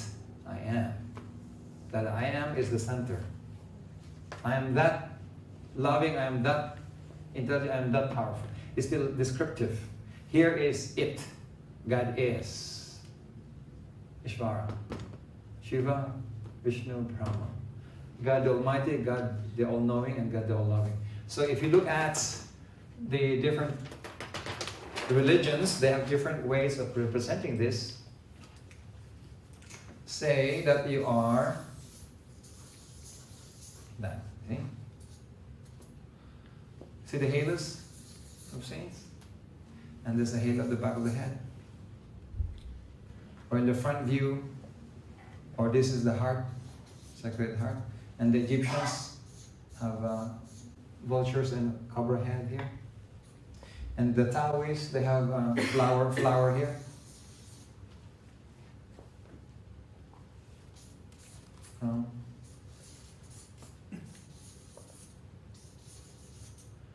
So the Sacred Heart, that is, the Egyptians uses this a lot. The third eye. The eye of Shiva or the eye of God, the same. The dollar has that in a dollar. You know the dollar, the pyramid has that, you see.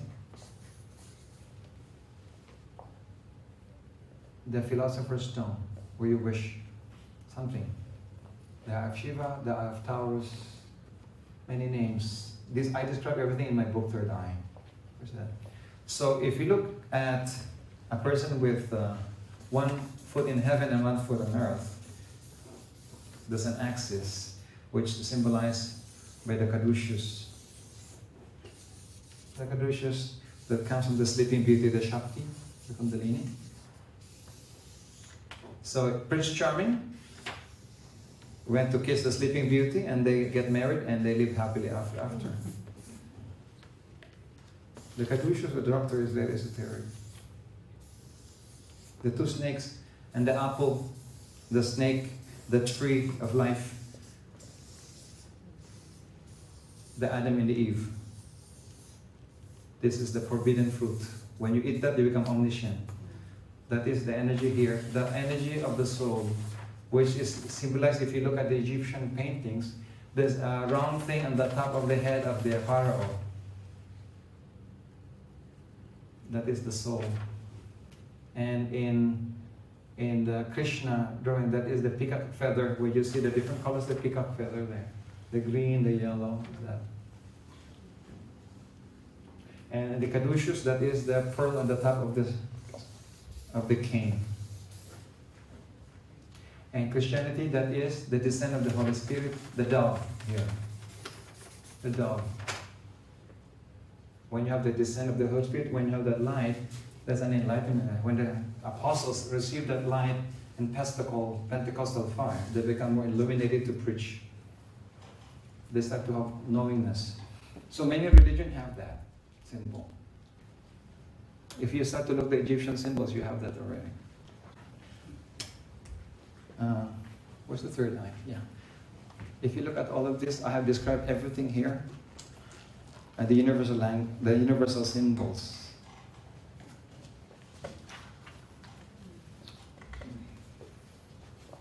The eye of God, the Trinity, the dollar eye, Christ with the light at the back, the Buddha with the head, light, Zoroastrian religion from Farsis, Taoism, the unicorn, the Egyptian. These are all universal symbols, but we are always seeing that as only drawings.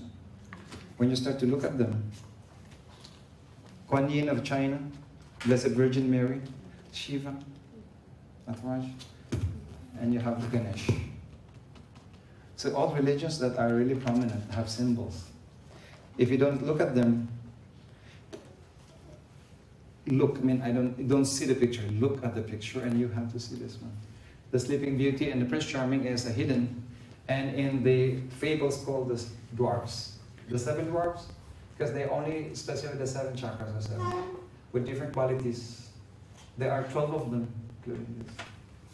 Not only 7 dwarfs, many giants.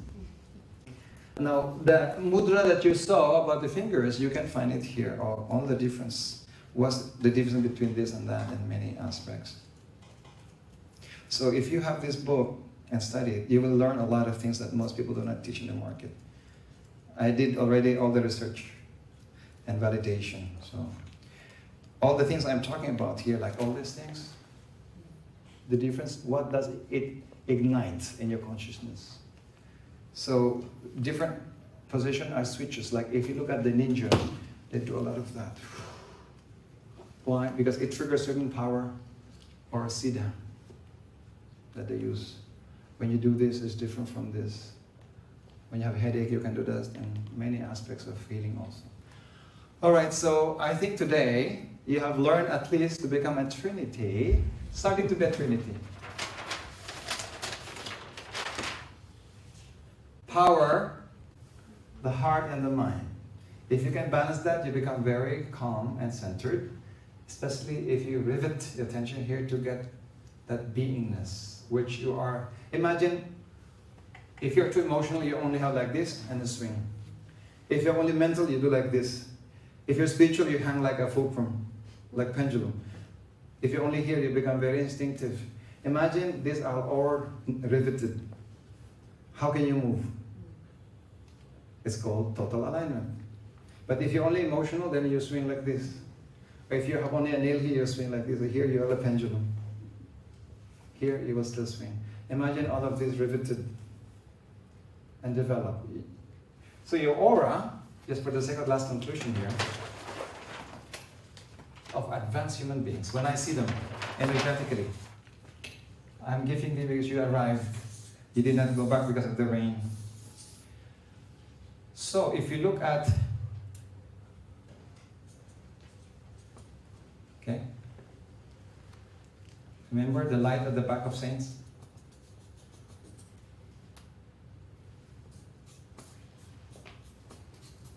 Have you seen the picture of Buddha? There's a light here. The heart. And you see the Tibetan, they have a light of the Buddha like that. Even the Blessed Virgin Mary. Now, this one is missing. Because they don't want to reveal that, because that's a secret. Because if you develop the power here, that is the power of creativity, called the Kundalini Shakti, or the sacred fire, or the fire in the belly. A powerful magnetic personality has a lot of that. The problem is they become too sexual and they cannot control sexuality unless the spirituality is active. So if you have a very, very strong power here, you can be rich. Anything you think materialize, because this is materialization of creative power, like the sex. Sex for creativity is creativity. This one is another power. Now, the problem is if your heart is small, your mind is small and here is small, this one is your boss. Your brain and your mind is here. Your soul is here. Sex, money and power. Greed. If you're too emotional and you're too big here, without power here, you're sweet, loving, and die as a sweet person. With well wishes. If you're too mental, you die as a scientist. If you're too spiritual, you die as a spiritual person without money. But if you have all the three, one foot on earth and one foot in heaven. That is alignment. Your aura is not just a big aura on the heart is. You will also have here big. So you see the aura, it will be very balanced. Right? These are very esoteric topics, but when you see now, it makes sense because you see pictures already in different portraits of saints. Yes. Yeah. You said that if you have too much mental, you die as a scientist, and if you have too much heart, then you die as a loving person. Then As a mystic, yeah. so if you align everything, what do you die as? You die as a legend. Or you will not die. Your name, your service, your contribution to life will not die with you. How many scientists do you remember? Einstein, Newton, Graham Bell, many people. How many business people who are great in last century remember? there's a lot, but whom do you remember that has lasted for centuries and thousands of years? Christ, the Buddha, all the avatars of many philosophies, because they are not just love. See, most people who found religion are not just religious people. They are philosophers. They are practical people. How can they ever write? Or how they ever download the scriptures if they're only loving, not intelligent? See, if you see all the great people, they have this. They have that. Okay, another elimination. Where's the? Okay, but that's a very good question. You become immortalized rather than. Yeah. Can I ask you a question too? You've talked to so many wise people in the world. Yeah. Where did you get the wisdom to understand how to rationalize the differences that didn't line up? Yeah, I had to live my life with those principles until I validate. Because a lot of, by the way, this is a tribute. A lot of the wise people have also conflicts of opinions. Right. I tell you, my teachers have different opinions. One doesn't want even to hold money. He give you money, said, please, I don't want money, it's dirty. It's like, the other person, money is good, let's spend it. The other person is in between. So there are many insights that I had been so confused because my mentors have different opinions about certain things, like money. Most of the old mentors do not like money because they think money is not good. So if you want to spiritually, you have to leave money. Now, I was most confused. And I was thinking, how would we build infrastructure to spread the teachings if we don't have money even to fly back to the United States from India? So I don't want to beg for a ticket. So I got confused a little bit. So at a certain level, I used my mind as a rational engineer, saying, I need to fly back, I need to earn money so that I'll be able to serve more. So that I did not agree with my other mentors. I have to use my rational mind because I have some payments to do, you see? Most of them live in the caves, so they don't have any payment plan. There's no credit card, there's no internet, they don't eat, so they don't spend much, right? For you, you have to think of everything. Every time you breathe, your electricity is working, your internet is being paid, your car has a amortization. So you cannot do the yogic life that you only fly with one wing. So to me, I had gone across different teachings and challenged them myself and rationalized them. If you don't rationalize, you cannot pragmatically distribute the teaching to a civilization like this. And here you pay everything. You cannot just pray. You have to eat, you know. So I deciphered by experimentation and validation and by deduction and by using a universal concept. Because if there are 4 people who are wise, who have conflicts, then you go to the next step, is how universal are the concepts? How are they applicable in life day to day? I went higher than just the concept. So I did not stop in philosophy. Philosophy is very disturbing sometimes. They preach you too many things, but then when you apply it, it doesn't work. So I have to validate many abstract concepts and bring it into a digestible concept that can be taught to you. And to me, that's universal. Because I can teach to a Muslim, to an Indian, to a Chinese, to anybody. And it works because I did not take things that are controversial or so-called controversial. I can teach only. Now, the layers of teachings that are not applicable here can be true here. What is truth here can be weird here. So when I teach, I layer the truth based on who is listening. So if I'm teaching a person with a more advanced consciousness, I need to present the idea here so that it benefits them. If I'm talking to a big group of 1,000 people, I will teach here. Something funny, something entertaining, and they will bring a happy feeling. And I give them 2 techniques. Now to the more advanced people, I have to teach this one. What would they bring home as a new idea that will challenge their old ideas? I have to bring them to another scale where even what they so-called religious beliefs will start to mean sense, or it will be challenged also in a way. If you do not bring challenge to the mind and inspire the soul to go forward and or give a daily application of the teaching is just half-baked. You need to satisfy practicality, a higher philosophy, and also that it makes sense universally. then the teaching was. So I had a big challenge with my teacher, by the way. Yeah. I adore them, I respect them, but I do not follow all the teachings until I validate it. It's like if you go to a grocery, you don't buy everything. So teachers are like groceries in some ways, not to buy, but there are things that doesn't apply to you. So to you, it's untrue. But to them, it's true because maybe at their level, it was possible. Remember that there are types of human beings. The truth to George was different from the trees in the sense of where do they look at through, like what lens.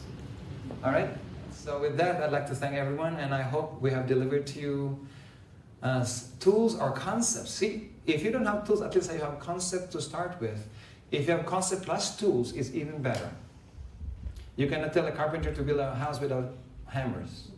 You need the tools. So live your greatest life is not a concept to us, it is a way of life. So I hope that we have contributed to you today, and hopefully that we have more engagement to each other's time and learn from each other, and hopefully we can spread the teachings around and fly high with two balanced wings and flower and barefoot where you're planted and spread your positive seeds around. With that, thank you again and good night.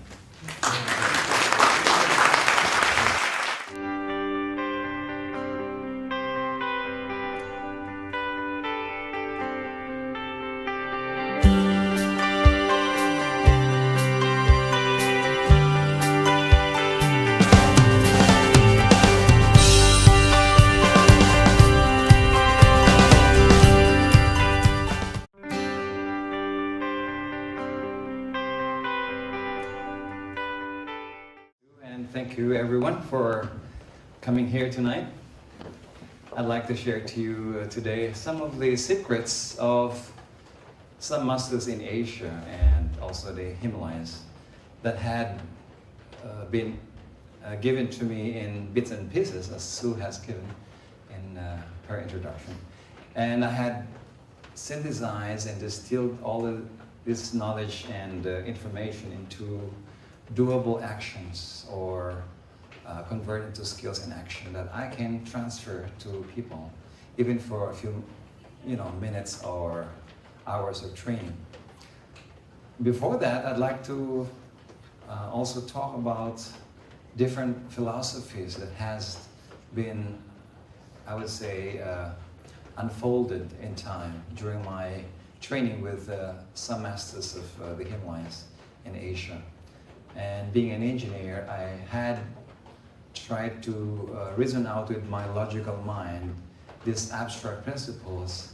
And of course, being a business person, I'd like to transfer this into, I would say, life equities or things that you can use for gaining a better life. So Live Your Greatest Life talk is offered to everyone who is seeking a path in life that is not just a career path, but a life path. Who can give me the difference between merely living our existence and living a great life? Is there a difference between existing as a human being or living as a human being? Existence versus life, is there any difference? When you say alive or alive? I think Yes. maybe if you live with a purpose, then it's a big difference. Yeah. So when you live, you have a purpose. And when you exist, it's just, well, day-to-day affairs, right? So welcome to our talk about living your greatest life, or our greatest life. Now, how many people today can say that we are living a great life, or living at least a good life? May I say a raise of hands? A good life. Good. How about a great life? Very good. How many among your friends or relatives are just merely existing, not living? Anybody? Yes? Yeah, a lot of people today, I'm sorry to have come to overcome our limitations in this life.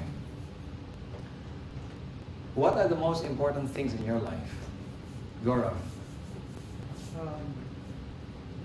Having a good relationship with your family members. Good relationship with the family, yes. Good. Abby?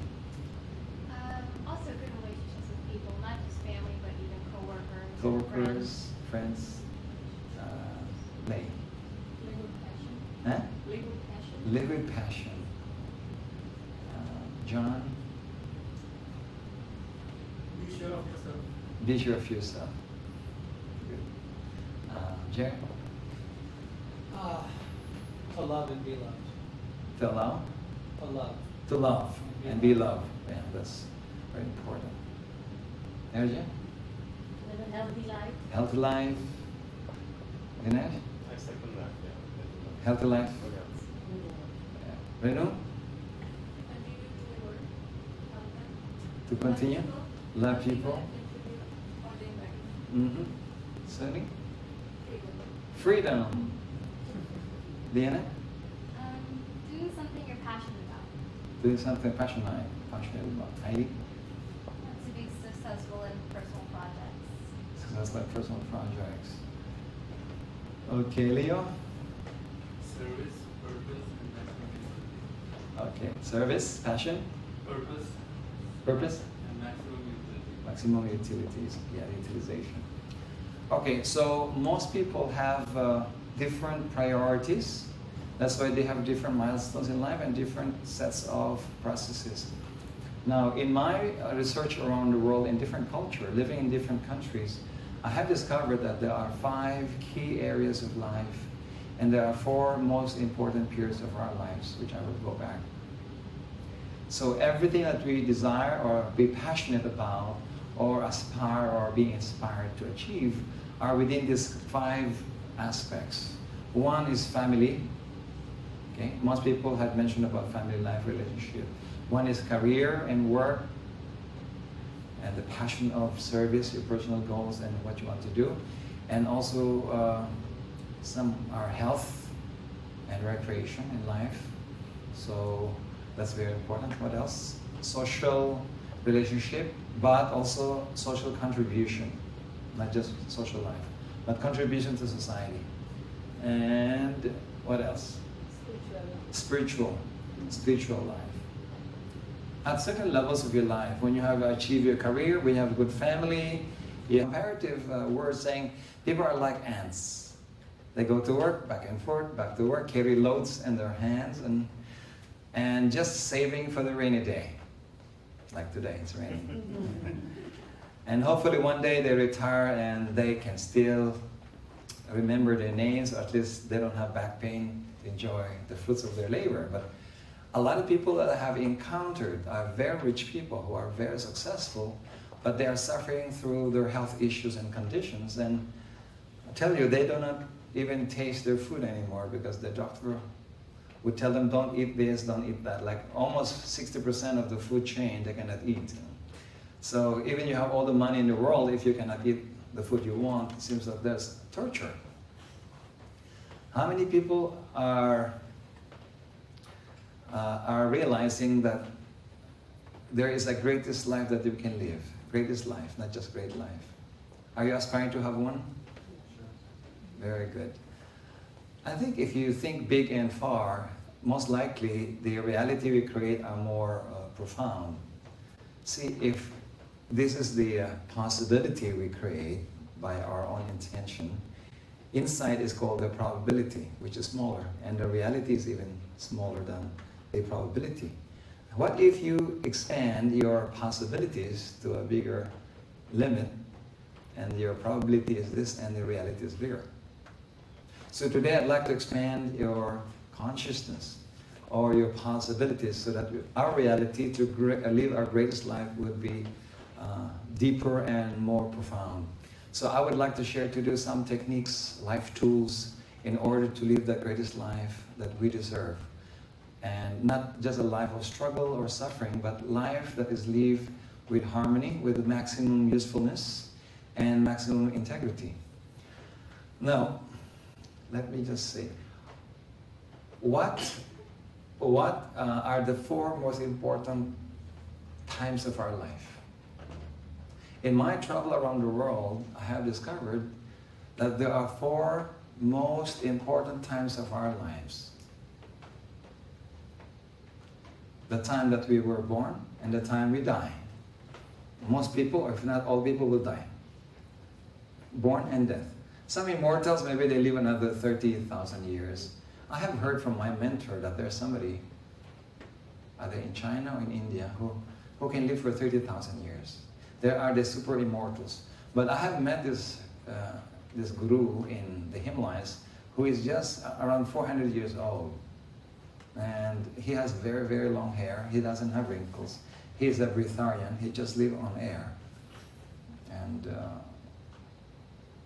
he's always naked. And at the high altitude, he doesn't wear any jacket. So if you see him, you might not believe his age as 400 years, but you can believe that he can control his body temperature by being naked in the snow all the time. And barefooted, and you can have 2 jackets, but he is just naked. So if you don't believe that he is an immortal, at least you believe that he has a mind control over his body. So I studied with him. So when I met my other teacher, he said that those immortals are junior immortals. He said the real immortals are more than 30,000 years old. So I said, wow, that's mind-boggling, right? But I've been studying the science of immortality that I was very passionate and sometimes obsessed when I was younger. To study the science of immortality. And when I look at the different techniques, they have a similar technique that they've been teaching, including from Tibet, from Nepal, from China, from Japan, from Indonesia. And there are many techniques that deals with breathing science and mental science and soul science and divine science. That when I look at them, there are really possibilities to live our greatest life, not just to prolong your life and spend around 10 years in bed because we are so weak to come up, but to live your greatest life, to grow and advance your life wiser and stronger, not weaker and more senile. So there are many techniques that I have gathered which I can share to you today or maybe in the future, which can not only prolong your lifespan, but it can really boost your vitality to live better, also to heal your emotions and stabilize your feelings, because they are sometimes our battleground, the emotions, our fears, our wars, our anxieties. And also to sharpen our minds, to be able to think clearly and make better decisions. And also to awaken the power of our souls, to be able to have more enlightened life. Now these teachings had been only possessed by sages of old and wise gurus and mentors, but they are always there available for us. So being an engineer and a business person, I brought it down from the mountains, and today they are available in my books, they're available in my CDs and DVDs, and maybe we can discuss a few techniques today on how you have already retired or was successful, you still have a good health, but if you are missing the spiritual essence or meaning of a higher development, I think you will be longing for that. Even saintly people like Mother Teresa, before they died, they go into what we call the dark night of the soul, where they have this longingness and yearning of something they do not understand, and they blame it that it's lack of Christ's love for them, or they do not have connections to God anymore, or they have this yearning of something they do not understand. And when I look at different saints before their initiations, including avatars like Jesus and Buddha, they go into a long meditation, like 40 days, 40 nights in the desert like Jesus, and the Lord Buddha also, to go into a meditative state and contemplative state, to long for that yearning that is missing. As apathy seeps in, you will be in a so-called loneliness and meaninglessness, or in Zen they call it nothingness, that as if you are empty. And that time you are looking for something that is beyond the family, beyond your career, beyond your material satisfaction, beyond your health, and beyond even your social contacts exploration. And that is your contact to your soul. And that is another path to enlightened life. So they go into a deep meditation to bring down that new essence, which brings them to the new next steps of their lives, next episode, called initiation. or a jump or a quantum leap to a higher consciousness. I have encountered even saintly people, even lamas and yogis in the Himalayas or Nepal or Tibet, that they go to a saturation phase where they do the same technique, they do the same yoga, they do the same breathing, they do the same chant and prayer, but they, as if they reach a ceiling where they also become lonely. And so that search starts again there, called initiation, or going to a threshold of discovery, a new discovery or breakthrough, like a breaking through. I had this experience a long time ago when I was younger, after my indigenous life, that after I have achieved what I wanted, see, when you achieve your passion, you go to emptiness, because what's next? You go into a lull or void, they call it a void, or a spiritual void, where there's nothing that means anything. There's no meaning to anything. And in esoteric parlance, it's called the dark night of the soul. And even